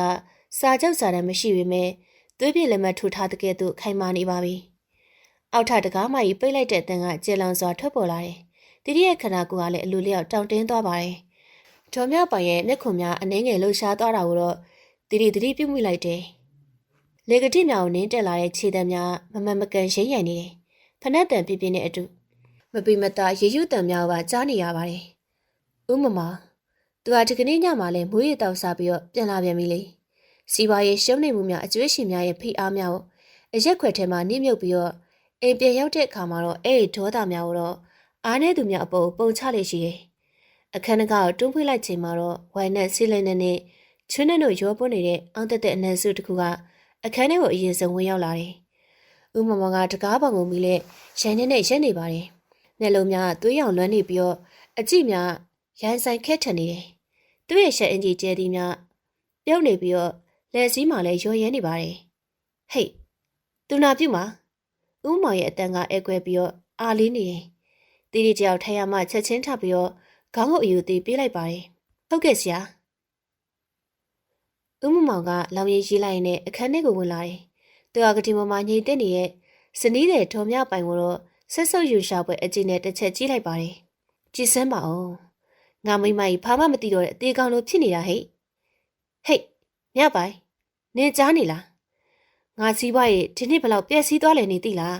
။နေရဲ့အဲ့ရုပ်ပြက်စင်မြဲပုံစံကြောင့်မဲ့ငါကဲဆိုးနေတာဖြစ်မယ်။တီတီတယောက်စိတ်ထဲမှာနာကျင်မှုနဲ့ဒေါသကိုမျိုးသိပ်ထားရတဲ့ဒေါ်မြောက်ပိုင်ရဲ့အဖြစ်ကိုတော့ကိုချင်းစာမိပါတယ်။ဆရာလူနာအနားယူနေပါတယ်။ကျေးဇူးပြုပြီးတော့တီတီကတတိမွေးပြီးတော့ဝင်ပြောလိုက်ပါတယ်။ဒါမဲ့သူမရဲ့စကားမဆုံးခင်မှာတော့ဥမမောင်ကဖြက်ကနေလက်ကြည့်လာတယ်။သူ့ရဲ့မျက်လုံးများထဲမှာတော့တာရဲ့တိရစ္ဆာန်တကောင်ရဲ့အရှိရောင်များဖြတ်တန်းသွားပါတယ်။သူဟာတီတီဘက်ကိုခြေလန်းကျကြီးများနဲ့ရှောက်လာပြီးတော့တီတီရဲ့မင်းစစ်ကိုကြမ်းတမ်းစွာဆွမောလိုက်တော့တယ်။နေကငါ့ကိုပြန်ပြောရဲတယ်လား။ဥမမောင်ရဲ့လက်ချောင်းများကတီတီရဲ့မေးရကိုညှစ်ထားတာကြောင့်နာကျင်မှုကစူးကနေဖြစ်သွားတော့တယ်။နာကျင်မှုကိုအိမ်ကျိတ်ခိုင်နဲ့ဥမမောင်ရဲ့မျက်လုံးများကိုစူးစိုက်ကြည့်နေလိုက်တယ်။အဲ့ဒီမျက်လုံးများလွန်ခဲ့တဲ့နှစ်20ခန့်ကသူမရဲ့မိခင်တော်တောင်းရက်ဆက်စွာဆွန့်ပစ်ခဲ့တဲ့မျက်လုံးများ။နေကသူနာပြုတ်တယောက်ပဲ။ငါပတ်စံနဲ့ငါထားတဲ့အစီကံတယောက်ပဲနားလေလား။ငါခိုင်းတာလို့ငါပြောတာနားထောင်။ဒီအိမ်မှာငါဖျားသခင်ပဲ။ဥမမောင်ကတီတီကိုတွန်းထုတ်လိုက်ရမှာတော့တီတီကနောက်ကိုရှိုင်းသွားပြီးတော့နေရင်နဲ့ဝင်တက်မိရောတယ်။ဒါပေမဲ့သူမမလဲကျသွားဘူး။ဥမမောင်ကဆက်ပြောပြန်တော့တယ်။နင်တို့လိုမိန်းမတွေကအတူတူပဲပတ်စံပေးရင်ဘာမစိုးလောက်ကြတာမလားနင့်မျက်နှာရိုးတလူနဲ့ငါမိန်းမရဲ့ပစ္စည်းကိုခိုးဖို့ကြံနေရမလားဟိတ်ပြောစမ်းတတိယရင်ထဲမှာတော့ဒေါသမီးများတောက်လောင်လာပါတယ်ငါအမေကပတ်စံမဲ့လို့ဦးလေးကိုချစ်ခဲ့တာမဟုတ်ဘူးဦးလေးကငါအမေရဲ့ဘဝကိုဖျက်ဆီးခဲ့တဲ့တည့်ရခံအဲ့လိုအော်ပြောလိုက်ခြင်းပဲရှာပြားမှထိန်းချုပ်လိုက်ရပါတယ်သူမရဲ့လက်သေးများလက်ဖွားတွေကိုစူးဝင်သွားတဲ့အထိလက်သီးကိုဆုပ်ထားမိတယ်။အဲ့ဒီအချိန်မှာတော့ကတင်ပေါ်မှာဒေါ်မြပိုင်ကမျက်လုံးများကိုဖွင့်ကြည့်လိုက်တယ်။သူမရဲ့မျက်ဝန်းထဲမှာတော့ရခင်ကမရှိခဲ့ဘူးတဲ့မိတောက်တစ်ခုကိုတိတိတွေ့လိုက်ရတယ်။ဒါကတော့ဒေါသ။နာကြီးမှုနဲ့အတူတိတိပေါ်ထားရှိတဲ့စာနာမှုအရေးရောင်များဖြစ်တယ်။ဒေါ်မြပိုင်ကသူမကိုယ်တိုင်စော်ကားခံရတဲ့ကဲ့သို့ခံစားနေရတယ်။သူမရဲ့ခင်မွန်းတဲ့မိမသားကြီးအပေါ်မှာမြင်မရုပ်မှရမ်းဆိုင်နိုင်ကြောင်းလက်တွေ့မြင်လိုက်ရတဲ့အပြင်မှာအဲ့ဒီမိကလေးကသူမရဲ့မဟာမိတ်ဖြစ်နေခြင်းကတော့ဒေါ်မြပိုင်ရဲ့စိတ်ကိုပုံမပြီးတော့လှုပ်ရှားကြည့်ပါတယ်။သွားစမ်းငါမျက်စိရှိရထွက်သွားငါတောက်ဖို့ရေခဲရသွားယူခဲ့စမ်းဦးမမောင်ကစူပါကိုပြစ်လဲချလိုက်နဲ့အမိတ်ပေးလိုက်ပါတယ်။တီတီကအသက်ကိုဝှရှူသွင်းလိုက်ပြီးတဲ့နောက်ဒေါ်မြပိုင်ကိုတစ်ချက်လမ်းကြည့်လိုက်တော့တယ်။ဒေါ်မြပိုင်ရဲ့မျက်လုံးများကတီးခံလိုက်ပါငါတို့အချိန်ရောက်လာတော့မှာပါလို့ပြောနေသလိုပဲ။တီတီဘာမှပြန်မပြောဘဲနဲ့အခန်းထဲမှာထွက်ခွာလာခဲ့ရတယ်။အမေသမီးဒီလူရုံမှာတေချာပေါက်ထန်ခတ်တော့မယ်။တီတီရေခွဲနဲ့အတူပေါ်ဓာတ်ကိုပြန်တက်လာတဲ့အခါမှာတော့ဦးမမောင်ကစူပါပေါ်မှာဟောက်တန်ကြီးများနဲ့အိပ်ပျော်နေပါပြီ။သူ့ရဲ့ခြေထောက်များမှာတော့စပွဲပေါ်ကိုတင်ထားပြီးတော့ပါဇက်ဟပ်ပြီးတော့အိပ်နေပုံမှာတော့အလုံးကိုအယိုးစုအကြီးတင်လာပါတယ်။တီတီတယောက်ရေခွက်ကိုစပွဲပေါ်အသက်မမီအောင်တင်လိုက်တယ်။ အဲနောက်ကတင်ပေးကိုတိုးကပ်သွားတယ်။ဒေါ်မြောက်ပိုင်ကမျက်လုံးမြောက်ကြဲကြဲဖွင့်ထားစေပါပဲ။အန်တီတီတီကတူတူလေးခေါ်လိုက်ပါတယ်။ဒေါ်မြောက်ပိုင်ကတီတီရဲ့လက်ကိုသူမလှူရှားနေတဲ့လက်ချောင်းလေးများနဲ့ဖွားဖွားလေးထိတွေ့လိုက်တယ်။အဲ့ဒီထိတွေ့ကတော့အေးဆက်နေပေမဲ့တီတီအတွက်တော့ကဘာပေါ်မှာအနှွေးထီးဆုံးအားပေးမှုဖြစ်နေပါတယ်။တီတီကတင်ပေးမှာတော့ဒူးထောက်ထန်ချလိုက်ပြီးနောက်ဒေါ်မြောက်ပိုင်ရဲ့လက်ကိုပါးပြင်းနဲ့အပ်ထားလိုက်တော့တယ်။သူကျမကိုစော်ကားတာကိစ္စမရှိပါဘူးအန်တီ။ဒါမဲ့သူ့အန်တီကိုအသေးကောင်လို့ပြောတာကိုတော့ကျမခွင့်မလွတ်နိုင်ဘူး။တီတီရဲ့အတန်ထဲမှာတော့အမုန်းတရားများပြည့်နေပါတယ်။ဒေါ်မြောက်ပိုင်ကမျက်တောင်ကိုဖြင်းရင်းစွာခတ်လိုက်တယ်။ပြီးနောက်သူမရဲ့နှကမ်းများအနှင်းငယ်လှုပ်ရှားလာပါတယ်။အတန်မထွက်ပေမဲ့နှကမ်းလှုပ်ရှားမှုပုံစံကြည့်ချင်းအားဖြင့်တော့ကျေးဇူးတင်တယ်လို့ပြောနေကြောင်းတီတီနားလည်လိုက်တယ်။အဲ့ညမှာတော့မိုးမရွာပေမဲ့သူတို့လူဦးရဲ့ရှင်ထဲမှာတော့မုန်တိုင်းများတိုက်ခတ်နေပါတယ်။အိပ်ပျော်နေတဲ့လူရုပ်မာတယောက်ရဲ့ဟောက်တဲ့အောက်မှာတော့နိုးကြားနေတဲ့အမျိုးသမီးတယောက်ရဲ့ကလေးစားခြင်းမြေအစီအစဉ်ကပို့ပြီးတော့ခိုင်မာလာခဲ့တယ်။နောက်တစ်ခါသူဒီလိုရမ်းဆိုင်ဝင်မရစီအောင်အန်တီဒီညသူ့ရဲ့နောက်ဆုံးတော့အနိုင်ကျင့်မှုဖြစ်စီရမယ်။တိတ်ဆိတ်နေတဲ့ညသူတို့ရဲ့သွေးသစ္စာပြုခြင်းကိုတက်တဲ့အဖြစ်မတန်တင်ထားလိုက်လေပြီ။နေရကနိုင်ရီမှတစ်ချက်တီးတန်တောင်းဟူသောတန်ထွက်လာတယ်။အချိန်ကြပြီ။ကလေးစားရဲ့ဓာတ်တော်ကိုသွေးဆွရအတွက်အချိန်ကျရောက်လာပါပြီ။နည်းနည်းခင်းနေအောင်ကြီးကပရင်းပေါက်လက်ကကြားမနေတစင်အခန်းထဲကိုတွန်းဝင်လာပြီးမြဲအိမ်ကြီးရဲ့လေတူမှာတော့အေးဆက်မြဲအေးဆက်နေသေးပါပဲ။အရှင်လမ်းမပေါ်မှာဦးမမောင်ရဲ့ကားဆက်နိုးတဲ့နဲ့အတူဘီးလိန်ထွက်သွားတဲ့ကိုကြားလိုက်ရမှာပဲတီရီရဲ့ရင်ထဲမှာအလုံးကြီးကကျသွားတယ်လို့ခံစားလိုက်ရပါတယ်။ကားတန်ကတဖြည်းဖြည်းဝေးကွယ်သွားတဲ့နေ့အမျှအိမ်ကြီးတစ်ခုလုံးကတော့တင်ကြိုင်ကုန်တစ်ခုကဲ့သို့တိတ်ဆိတ်ငြိမ်သက်သွားတယ်။ဒါမဲ့အဲ့တိတ်ဆိတ်မှုကတော့ကြောက်မက်ဖွယ်မကောင်းပဲလွတ်လပ်မှုရဲ့အရာတာကိုပေးစွမ်းတဲ့အောင်ရှိနေပါတယ်။တီရီကလက်ထဲမှာရေစလုံးနဲ့တပည့်ကိုကင်ပြီးတော့အပေါ်ကအိတ်ခမ်းစီကိုဖင်းချင်းစွာတက်လာခဲ့တယ်။သူမရဲ့ခြေလမ်းတိုင်းကတော့ကျန်းကြီးကိုနင်းလိုက်တိုင်းမှာတော့အင်ကြီးရဲ့အထီးကျန်မှုကိုဖော်ပြနေတယ်။အခန်းတကားကိုဖွင့်လိုက်တဲ့အခါမှာတော့ခရီးပေါ်မှာလဲလျောင်းနေတဲ့ထော်မြောက်ပိုင်ကိုတွေ့လိုက်ရတယ်။မျက်နှာချက်ကိုငေးကြည့်နေတဲ့ထော်မြောက်ပိုင်ရဲ့မျက်လုံးများမှာတော့တက်မဲ့ရုပ်တုတစ်ခုကဲ့သို့ခန်းစားချက်ကင်းမဲ့နေပါတော့တယ်။အန်တီသူသွားပါပြီ။တီရီကတူတူလေးပြောလိုက်နဲ့ကတင်ဘေးမှာရှိတဲ့ခုံမှာဝင်ထမ်းလိုက်ပါတယ်။ရှင်နွေနွေဆွတ်ထားတဲ့တပည့်ပြပြလေးနဲ့ဒေါ်မြောက်ပိုင်ရဲ့နဖူးပြပြနဲ့ပါးပြမြောက်ဖဖလေးတုပ်ပေးနေပါတယ်။အန်တီကိုကြည့်ရတာပင်မနေပုံပဲနော်။ဒီလိုအနေထားနေရတာဘလောက်တောင်ဆင်ဆင်းစရာကောင်းလိုက်မလဲ။ကျမလည်းအန်တီလိုပါပဲ။ဒီအင်ကြီးကကျမတို့အတွက်ငရေကန်တစ်ခုလိုဖြစ်နေတာ။ဒါမဲ့စိတ်မပူပါနဲ့အန်တီ။သူ့ရဲ့ရက်စက်မှုတွေအားလုံးကျမအဆုံးသတ်ပေးရတော့မှာပါ။တီရီရဲ့စကားအတန်မှာတော့နာကျင်မှုနဲ့ပြတ်သားမှုတို့ရောရှင်းနေပါတယ်။သူမရေစလုံးတွေကိုရေတပည့်ကိုပြန်ထည့်ရင်ကိုငုတ်လိုက်စင်မှာတော့ရုတ်တရက်တီရီရဲ့လက်ကဝစ်ကိုတော့အေးဆက်ပင်မဲ့တန်မာရဲ့လက်တစ်ဖက်ကလမ်းဆွဲလိုက်ပါတယ်။အလိုမြန်ဆန်လုံးနဲ့လှုပ်ရှားမှုကြောင့်တီရီလန့်ဖြတ်သွားပြီးတော့အနောက်ကိုဆုတ်မိမတဖြစ်သွားတယ်။ရေစလုံးထဲမှာရေအချုကကျမ်းမြင့်မော်ကိုဖိတ်ဆင်ကျသွားပါတယ်။တီရီထဲထဲနဲ့ကြာမောကြည့်လိုက်တဲ့အခါမှာတော့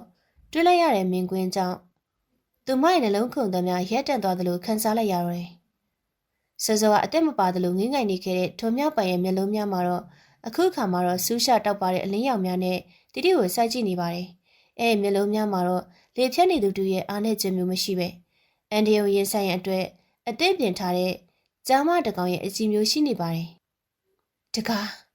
ဒေါ်မြောက်ပိုင်ရဲ့နှခမ်းများပွင့်လာတယ်။အတန်မှာတော့ကာလရှည်ကြာစကားပြောခဲ့ရတဲ့အတွက်ကွယ်ပြီးတော့ရှက်တတဖြစ်နေပေမဲ့အမိတ်ပေးတံပါဝင်နေပါတယ်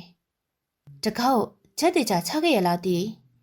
တီမှာတော့ပါဇက်အဟောင်းသားဖြင့်ဘာပြန်ပြောရမှမသိဖြစ်နေပါတယ်။သူမရဲ့အုံနောက်ကလက်ရှိအခြေအနေကိုလက်ခံနိုင်ရန်အတွက်ကြိုးစားနေရတယ်။လေဖြတ်နေရလို့ယူဆထားတဲ့လူနာကသူမကိုစကားပြောနေခြင်းမှာရှင်အန်တီစကားပြောနေလား။ဒေါ်မြပိုင်ကတီရဲ့လက်ကိုလူပေးလိုက်ပြီးနောက်ကရင်ခေါင်းရင်းကိုအားပြုပြီးတော့ဖြင်းချင်းစွာထထလိုက်ပါတယ်။စကားပြောနေလားဒေါ်မြပိုင်ကတီတီရဲ့လက်ကိုလူပေးလိုက်ပြီးနောက်ကတင်ခေါင်းရင်းကိုအားပြုပြီးတော့ဖြင်းချင်းစွာထထလိုက်ပါတယ်။သူမရဲ့လှူရှာမှုများကတော့အနှင်းငယ်တောင်းတင်းနေပေမဲ့လုံးဝမလှူရှားနိုင်သူတယောက်ရဲ့ပုံစံမျိုးတော့မဟုတ်ပါဘူး။သူမတက်ပြင်းချလိုက်နဲ့တီတီကိုနည်းနည်းစွာကြည့်လိုက်တယ်။ငါအသက်ကိုရှင်ချင်လို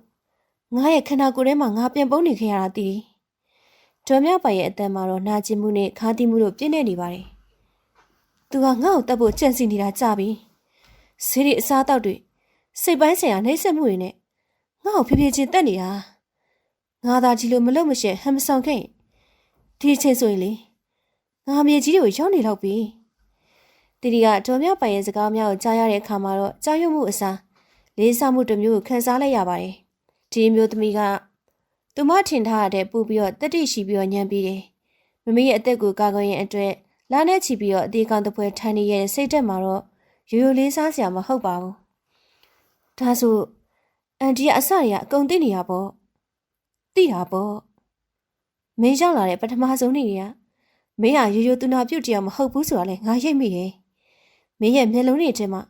ငါလိုပဲနာကျင်မှုတွေအမုန်းတရားတွေရှိနေတာငါမြင်နေရတယ်ဒေါ်မြောက်ပိုင်ကကတင်ပေးရှိစပွဲပေါ်မှာရေခွက်ကိုလမ်းယူလိုက်ပါတယ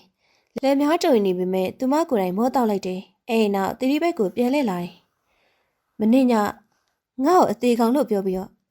့ထွက်သွားတော့လေမင်းသူကြောပြင်ကိုကြည့်ပြီးတော့ကျင်းဆဲလိုက်တော့ငါကြားတယ်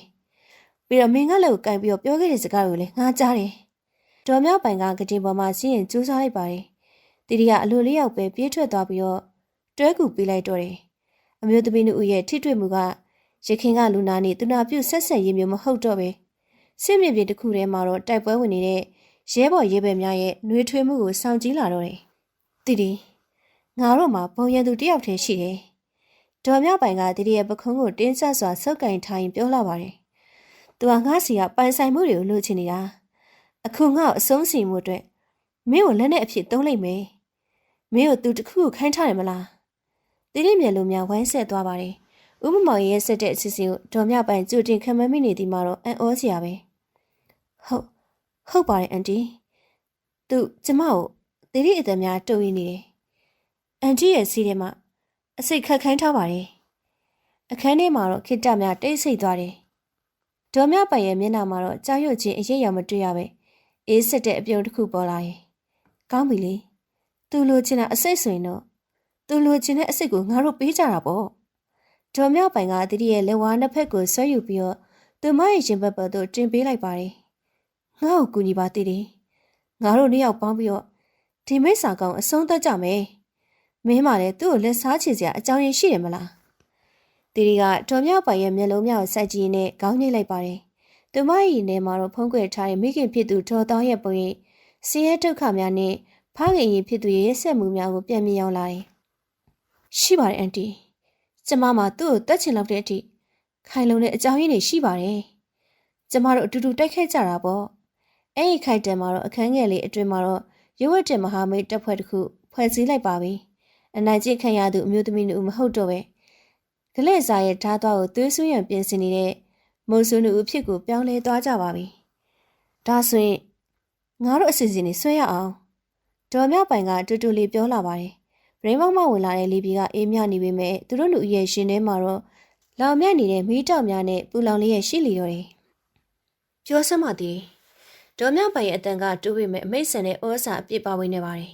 ်သူမဘီတက်ကလက်ထိုင်မှာထိုင်နေရပေမဲ့သူမရဲ့မျက်လုံးများတော့တီတီရဲ့ဝိညာဉ်ကိုထိုးဖောက်မြင်နိုင်စွမ်းရှိနေတယ်မင်းလိုငယ်ရွယ်တဲ့မင်းကလေးတယောက်ကလူတက်ဖို့အထိဝေမလေးလောက်အောင်ဦးမမောင်ပေါ်ဘာလို့ဒီလောက်တောင်မှနာကြီးနေရတာလဲ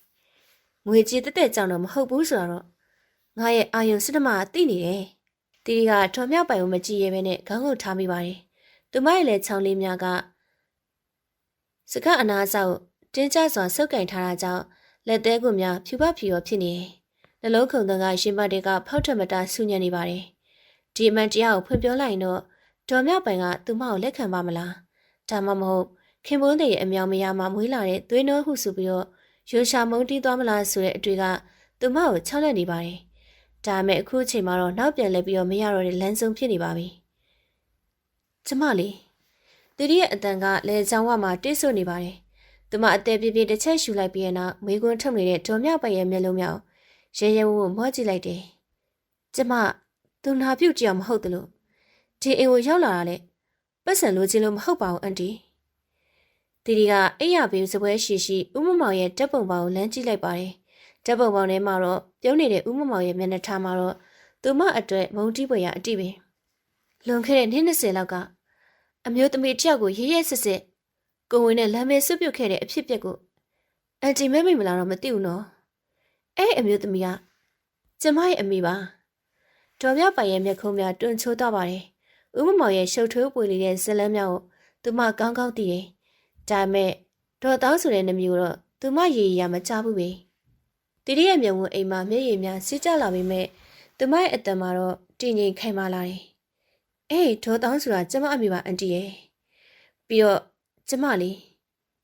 ပြီးတော့သူကကျမအမေကိုကိုဝင်းနဲ့ဆွန့်ပစ်ခဲ့တာ။ကျမတို့တာမီဘဝကိုငရဲကြသလိုဖြစ်အောင်ဖန်တီးခဲ့တဲ့သူကအန်တီရဲ့ခင်မဦးမမောင်ပါပဲ။အခန်းထဲမှာတော့အကြတမ်းပင်ကြားရလာအောင်တိတ်ဆိတ်သွားပါတယ်။ဒေါ်မြပိုင်ကအံ့ဩသွားပုံရပေမဲ့ဂုံတိုင်းကျဲခြင်းမရှိဘူး။သူမအတီရဲ့မျက်နှာအသေးစိတ်ပြန်လဲဆန်းစစ်ကြည့်ရှုလိုက်တယ်။တီတီရဲ့မျက်လုံးနှာတန်နေနှခမ်းများတစ်ချိန်ကသူမချစ်ခဲ့ဘူးတဲ့အခုမုန်းတီးနေတဲ့ဦးမမောင်ရဲ့ပုံရိပ်များနဲ့ထပ်တူကြားနေသည်ကိုတော့အခုမှတတိထားမိလိုက်တော့တယ်။ကျမတကယ်တော့ဦးမမောင်ရဲ့သွေးသွားပါအန်တီ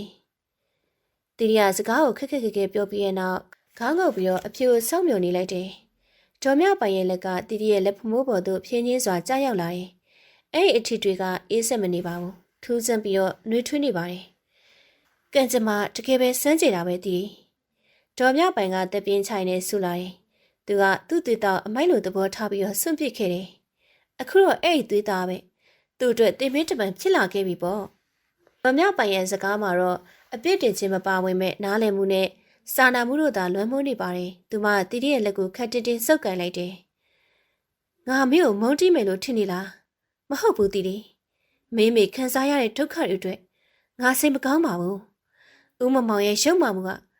ငါထင်ထားရတဲ့တော့မှပို့ပြီးတော့နှဲဆိုင်နေရပဲ။သူကငါရဲ့ငွေတို့ယူရုံနေမကဘူး။သူများတွေရဲ့ဘဝကိုပါဖျက်ဆီးပစ်ခဲ့တာပဲ။တီတီကဒေါ်မြပိုင်ရဲ့စကားကြောင့်ဝမ်းနည်းမှုနဲ့ဝမ်းသာမှုရောပင်ပြီးတော့ရှာကြီးတင်ငင်ငွေကျွေးမိလေတော့တယ်။သူမဘဝတစ်လျှောက်လုံးထမ်းဖို့ထားခဲ့ရတဲ့ရွဝက်ချက်ဝန်တော့ဝန်ပိုးကြီးကရော့ကျသွားသလိုခံစားလိုက်ရပါတယ်။ဒီအိမ်ကြီးထဲမှာတော့သူမအတယောက်တည်းမဟုတ်တော့ဘူး။သူမရဲ့နာကျင်မှုနားလည်ပေးနိုင်မဲ့မဟာမိတ်မိခင်တယောက်တစ်ဖွဲ့အားကိုးရမဲ့သူရှိနေပြီ။ဦးမောင်တယောက်ရှင်ထဲမှာအပူမီးကိုညှိတက်နိုင်ခြင်းမရှိပေ။သူကအခန်းချစ်ကြီးတဲ့ရှိစုပေါင်းမှာထိုင်နေပေမဲ့သူရဲ့စိတ်ဝိညာဉ်မှာတော့ကြောက်ကမအစွန်းမရဲနေရတယ်လို့ပဲခံစားနေရတယ်။စပွဲကုံပေါ်ရှိတမိုးကြီးနိုင်ငံသားဝီစကီပလင်ကတော့ထက်ဝက်ခန့်ရောနေပါပြီ။ဒါပေမဲ့အရက်ရဲ့အရှင်ကသူ့ကိုမူးယစ်စေခြင်းမရှိပဲပို့ပြီးတော့စစ်ဆေးရစီတယ်။သူ့ရဲ့လက်ထဲမှာဖုန်းကတုံခါသွားပြန်ပါတယ်။စပွဲပေါ်တင်ထားတဲ့ဖုန်းရဲ့မျက်နှာပြင်မှာပေါ်လာတဲ့နံပါတ်ကိုမြင်လိုက်ရတဲ့အခါမှာတော့ဦးမမောင်ရဲ့မျက်လုံးများလည်းကျဉ်းမြောင်းသွားတော့တယ်။တိုက်ကအဲ့အမျိုးကိုမြင်လိုက်ရုံနဲ့ဦးမရဲ့ကြောပြင်မှာချူချူများထွက်လာတယ်။သူကဖုန်းကိုမကန်ချင်ပေမဲ့မကန်မဲနေမရကြောင်သူကောင်းသိနေပါတယ်။တော်ရင်နဲ့လက်ချောင်းများနဲ့ဖုန်းကိုကောက်ယူပြီးတော့နားကပ်လိုက်တော့တယ်။ဟဲ့ဟယ်လိုကိုတိုက်ကဦးမမောင်ခမဖုန်းကန်တာနောက်ကျရင်နော်။ကျုပ်လူတွေကခမအိမ်ရှိရောက်နေအောင်လမ်းကြည့်နေလို့လား။တစ်ဖက်မှအတန်ကအေးဆက်ဆက်နဲ့ချင်းချမှုအပြစ်ပါနေတယ်။ဦးမမောင်ကပရင်းပေါက်ပတ်ကိုအလန့်တကြားလဲကြည့်လိုက်ပါတယ်။အမောင်တို့တွေမှာတော့ကားနဲ့တစီရဲ့မီးရောင်ဝတဝါမြင်လိုက်ရတယ်။မဟုတ်ရပါဘူးဗျာ။ကျွန်တော်လေးပတ်စံကိုစီစီနေတော့မလို့ပါ။နားထောင်ဦးမမောင်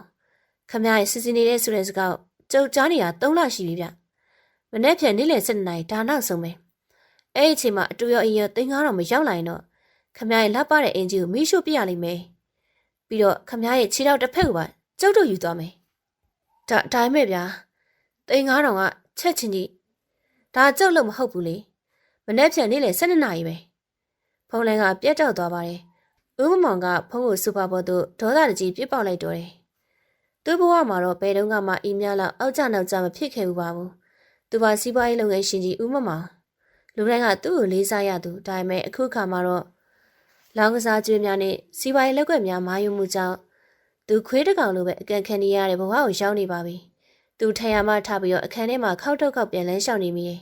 မနေ့ပြန်နေ့လယ်7နာရီအချိန်မရှိတော့ဘူးပတ်စံ3,000ရနိုင်မယ်နီလန်တစ်ခုသာရှိပါတော့တယ်သူဟာစပွဲအန်ဆွဲကိုဆွဲဖွင့်ပြီးတော့ဖိုင်နယ်တစ်ခုကိုထုတ်ကြည့်လိုက်တော့တယ်ဒေါ်မြပိုင်ရဲ့အသက်အာမခံ policy များနဲ့ပိုင်ဆိုင်မှုလွဲပြောင်းခြင်းစာချုပ်များဒေါ်မြပိုင်တည်ဆုံးသွားပါကအသက်အာမခံခြင်းနဲ့သူမပိုင်ဆိုင်တဲ့မြေခွဲများသူတူတဲ့အမွေဆက်ခံမှုရရှိမယ်အဲ့ဒီပိုင်ဆိုင်မှုများကသူ့ရဲ့အကျွေးတွေကိုဆက်စီုံသားမကဘဝတည်ပြန်ဆိုင်အတွက်ပါလုံလောက်ပါတယ်ဒါပေမဲ့ပြဿနာကတော့ဒေါ်မြပိုင်ကမသေးပဲအိယာတွေမှာလဲနေချင်းပါပဲမင်းတေမှဖြစ်မယ်မြတ်ပိုင် မင်းဒီမှာငါရှိမှာဦးမမောင်ရဲ့မျက်လုံးများမှာတော့လူသားဆန်မှုအရေးအယောင်များပျောက်ကွယ်သွားပြီးတော့လောဘနဲ့အတ္တတို့ကနေရာယူလာတယ်။သူကအင်ဂျီအိတ်ကတ်ထဲမှာတင်းငယ်ရဲ့စက်ကူထုတ်လေးကိုထုတ်ယူလိုက်ပါတယ်။ပြီးခဲ့တဲ့ရက်သက်တစ်ပတ်ကဈေးကွက်မောင်ခုမှာဝယ်ယူထားတဲ့အစိမ့်မုတ်ဖြစ်ပါတယ်။အရာမရှိအနံ့မရှိပေမဲ့တီတီဟုတ်ခေါ်ပါသလားဦးလာစမ်းဒီကိုဦးမောင်ကလက်ရက်ခေါ်လိုက်ပါတယ်။တီတီနားကိုရောက်လာတဲ့ခါမှာတော့သူကတီတီရဲ့ပခုံးကိုတင်းကျပ်စွာဆုပ်ကန်လိုက်တယ်။အရဲနဲ့ပြင်းကတီတီရဲ့နှာခေါင်းဝကိုတိုးဝင်လာတော့တယ်။တီတီမင်းငါ့ကိုကျေးဇူးတင်တယ်မလား။မင်းလိုလမ်းဖေးရောက်နေတဲ့ကောင်းမလေးကိုငါကတူနာပြုတ်ဖြစ်ခန့်ပြီးတော့လမ်းစာကောင်းပေးထားရလေ။ဟုတ်ကဲ့ပါကျေးဇူးတင်ပါတယ်။တီတီကတုံရင်ဖြစ်လာပါတယ်။အေးအခုငါကျေးဇူးကိုစမဲ့အချိန်ရောက်ပြီ။ဦးမောင်ကစပွဲပေါ်ရှိအစိတ်ထုတ်လေးကိုကောက်ယူပြီးတော့တီတီရဲ့လက်ဝါးထဲကိုထည့်ပေးလိုက်ပါတယ်။တီတီကအဲ့အထုတ်လေးကိုကြည့်နေမျက်လုံးများပြူးကျဲသွားဟန်ဆောင်းလိုက်တော့တယ်။ဒါပါလေ။ဆေးပဲ။ဒေါ်မြောက်ပိုင်အတွက်နောက်ဆုံးစီ။ဦးမောင်ကလေးတန်းနှိပ်ပြီးတော့ပြောလိုက်ပါတယ်။သူ့ယောဂကုလို့မရဘူးဆိုတာမင်းလည်းသိနေရပဲ။သူ့ကိုဒီတိုင်းထားနေလို့ကသူ့ကိုနှိပ်ဆက်တယ်လို့ဖြစ်နေရလေ။သူ့ကိုလွတ်မြောက်ခွင့်ပေးလိုက်တင်ပြီ။ဦးမောင်ရဲ့စကားများကဟန်ဆောင်မှုများနဲ့ပြည့်နေနေပေမဲ့သူ့ရဲ့မျက်လုံးများမှာတော့လူတက်လို့တဲ့ဆန္ဒကိုအထင်သာမြင်နေရတယ်။ဒီစင်းမုတ်တူတော့သူတောက်မဲ့နွားတို့ခွဲတွေကိုထည့်လိုက်။သူအိပ်ပျော်သွားလိမ့်မယ်။ထာဝရအိပ်ပျော်သွားလိမ့်မယ်။တိတိတယောက်လက်ထဲမှာအစိတ်တုပ်ကိုတင်းဆုပ်ကန်လိုက်တယ်။သူမရဲ့ရင်ထဲမှာတော့ဒေါသအဟုန်များစူပွက်လာသူပေမဲ့မျက်နှာထားကိုထိမ့်ဆုပ်ထားလိုက်ပါတယ်။ဒါသူမတို့တာမီစောင့်မျှော်နေတဲ့အခွင့်အရေးမဟုတ်ပါလား။ဒါမဲ့ဦးရဲတွေတိသွားရင်ဒုက္ခရောက်ကုန်မှာပေါ့။မပူပါနဲ့။ငါအကုန်စီစဉ်ပြီးသားပါ။သူ့မှာနှလုံးရောဂါအခန်းရှိရလေ။တေစင်းကိုလည်းငါမိတ်ဆွေဆရာဝန်နဲ့ညှိပြီးတော့ထုတ်ပေးလိုက်မယ်။ဘယ်သူမှတန်တရားဝင်မှာမဟုတ်ဘူး။ဦးမောင်ကတီတီရဲ့မေးစီကိုဆွဲမော့လိုက်ပြီးရင်တော့မျက်နှာချင်းဆိုင်ကြည့်စီတယ်။ဒီကိစ္စပြီးသွားတာနဲ့မြို့ကဂတိပေးထားတဲ့အတိုင်းပဲတိုက်ခန်းတခန်းနဲ့ငွေ300ပေးမယ်။မင်းဘုံကပြောင်းသွားစီရမယ်တီတီ။လုံနိုင်မလား။တီတီခေါင်းကိုဖြင်းချင်းစွာညှိလိုက်ပါတယ်။ဟုတ်ကဲ့ကျမလုပ်ပါမယ်ဆရာ။ဆရာရဲ့စေခိုင်းချက်အတိုင်းကိုအန်တီကိုကျမကိုယ်တိုင်ပြုစုပေးပါမယ်။ဦးမောင်ကျင်းနဲ့သွားတဲ့အပြုံးနဲ့တီတီကိုလှုပ်ပေးလိုက်ပါတယ်။ကောင်းပြီသွားတော့ဒီညအပီးပြစီရမယ်။ငါဒီမှာစောင့်နေမယ်။တီတီတယောက်အစိတ်ထုတ်ကိုကန်ပြီးတော့အပေါ်တက်ကိုတဲသွားလေရောတယ်။သူမရဲ့ကြောပြင်ပျောက်ကွယ်သွားတဲ့နေ့ဦးမောင်ကဆိုဖာပေါ်ပြန်လည်မိချလိုက်တော့တယ်။သူ့စိတ်ထဲမှာတော့ဝန်တော့ဘိုးကြီးတစ်ခုရော့ကျသွားတယ်လို့ခံစားလိုက်ရပါတယ်။မနေ့ပြန်မှာတော့ဒေါ်မြောက်ပိုင်းသေးဆုံးမှုအတွက်စာမဏအခမ်းအနားကျင်းပမယ်။အဲ့ဒီနောက်အာမခံကြီးများရမယ်။အကျိုးများကိုဆက်ပြီးရနဲ့သူဟာလွတ်လပ်တဲ့လူချမ်းသာကြီးတစ်ယောက်ဖြစ်ပြန်လည်မွေးဖွားလာမယ်။ငါနိုင်ပြီ။နောက်ဆုံးတော့ငါနိုင်ပြီ။သူ့တကူရဲ့ယူယူနဲ့ဝီစကီခွက်ကိုမောတောက်လိုက်ပါတယ်။အပြင်ဘက်မှာတော့မိုးချင်းတန်ကျဲလောင်စွာထွက်ပေါ်လာတယ်။အဲ့ဒီတန်ကသူ့တော်အောင်မွဲခံတနတ်တန်ကဲ့သို့ထင်မှရပေမဲ့တကယ်တမ်းမှာတော့အဲ့ဒီတန်ကသူ့ကကြမ္မာဆိုနေကုန်းချုပ်တော်မဲ့နိုင်တန်ဖြစ်ကြောင်းတော့သူမသိခဲ့ပါချေ။သူမသိလိုက်တီမှာတော့အပေါ်ထပ်မှာရှိနေတဲ့အမျိုးသမီးနှစ်ယောက်ကသူပေးလိုက်တဲ့အစိတ်ထုတ်ကိုအသုံးပြုမိအစားသူတို့ပြင်ဆင်ထားပြီးဖြစ်တဲ့အခြားအစိတ်ပလင်းတစ်ခုအသိပင်နေကြပြီဆိုတာကိုပဲဦးမောင်ရဲ့ထွက်ပေါက်ကတကယ်တမ်းမှာတော့ငရဲတကားဝကိုရောက်နေတဲ့လမ်းစာတစ်ခုသာဖြစ်ပါတော့တယ်။ဦးမောင်ကအဲကန်ကျကြီးရဲ့စူပါပေါ်မှာထိုင်တဲ့လက်ထဲမှာဝီစကီကက်ကိုတင်းဆုပ်ကင်ထားတယ်။သူ့မျက်လုံးများမှာတော့သွေးရောင်လွှမ်းနေပြီးတော့စပွဲပေါ်ရှိဆောက်ရဲစာတမ်းများကိုစိုက်ကြည့်နေပါတယ်။ဘယ်မှာအကျွေးတောင်းစင်းများအပေါင်းဆိုင်မှာတတိပေးစာများနဲ့ရှင်းနေထံမှာအကြောင်းကြားစာများဒီစာရွက်များကတော့သူ့လက်ပင်ကိုရေးပတ်ထားတဲ့ကျိုးကွင်းများတစ်ဖွဲဖြစ်နေတယ်။ဒီတိုင်းဆက်သွားလို့မဖြစ်တော့ဘူး။သူ့နောက်မှာတူတူလေးရေးရွတ်လိုက်ပါတယ်။အကယ်၍တော်မြတ်သာဆက်လက်အသက်ရှင်နေအောင်မယ်ဆိုရင်တော့သူကမကြမီလမ်းမရောက်တော့မယ့်အခြေအနေဖြစ်တယ်။တော်မြတ်ရဲ့ပိုင်ဆိုင်မှုအလုံးကိုလိုချင်တယ်။ဒါပေမဲ့တင်ဝင်လွဲပြောင်းရယူရန်အတွက်သူမှမရှိတော့မှဖြစ်မယ်။အစိတ်ပလင်းနဲ့တုံလုံးဖွယ်ညနေခင်းတီရီရဲ့ခြေလက်များကလေကတိများကိုနင်းဖြတ်နေပေမဲ့သူမရဲ့စိတ်အာရုံကတော့လေထဲမှာဝဲပြက်နေတယ်လို့ခံစားနေရပါတယ်။လက်ထဲမှာစုပ်ကင်ထားတဲ့အဖြူရောင်အမှုတ်ထုတ်လေးကတော့ပေါ်ပါလွန်းလာပေမဲ့အဲ့အရာဝတ္ထုတည်ဆောင်တဲ့ကံကြမ္မာလေးကတော့မိုးကောင်းကင်တစ်ခုလုံးပြိုကျလာတယ်လို့ပဲလေးလံဖိစီးနေပါတယ်။ဒေါ်မြရဲ့အခန်းတကားဝါကိုရောက်လာတဲ့အခါမှာတော့တီရီခစ်ကြမြရက်တက်လိုက်တယ်။အသက်ကိုဝဝရှူသွင်းလိုက်ပေမဲ့လေလိုထဲမှာတော့ဆွဆွနေတဲ့အနံ့နဲ့တူ တင်မင်းရဲ့ငွေတင်များရောပွနေတယ်ကိုခန်းစားရပါတယ်။သူမတကားလက်ကန်ကိုဖြင်းချင်းစွာလှပ်ဖွင့်လိုက်တော့တယ်။အခန်းထဲမှာတော့မိဖပြမီးရောင်သာရှိနေပါတယ်။ကတင်ပေါ်မှာလဲလျောင်းနေတဲ့ထုံမြတ်ကတော့ကြက်ရွက်ပေါ်မှာငိမ့်တက်နေတယ်။ဒါပေမဲ့သူမရဲ့မျက်လုံးများမျက်လုံးများကတော့အခန်းတကာပွင့်လာတဲ့နေ့တပြိုင်နက်တတိထုံတက်တက်မမစူးစိုက်ကြည့်နေပါတယ်။အဲ့ဒီကြီးထဲမှာတော့ကြောက်ရွံ့ခြင်းမရှိဘူး။တနာစပွဲအတနာခံခြင်းရှိနေသည်မှာတော့မိတောက်တစ်ခုသာဖြစ်တယ်။နေပေါင်းများစွာဖိနှိပ်ခံခဲ့ရတဲ့မိတောက်တီတကားကိုပြန်ပိတ်ပြီးတော့ကချင်ဘေးကိုဖြင်းချင်းစွာရှောက်သွားလိုက်ပါတယ်။သူမရဲ့လက်ထဲမှာအစိတ်တုပ်ကိုဖြန့်ပြီးတော့ဒေါ်မြောက်ကိုပြလိုက်တယ်။အန်တီတီရဲ့အတန်ကတိုးတိုးညင်ညင်သာထွက်ပေါ်လာပေမဲ့မိုးတံများကြားမှာတော့ပြတ်သားစွာကြားနေရပါတယ်။သူကအန်တီအတွက်တော့နောက်ဆုံးလက်ဆောင်ပေးလိုက်ပြီး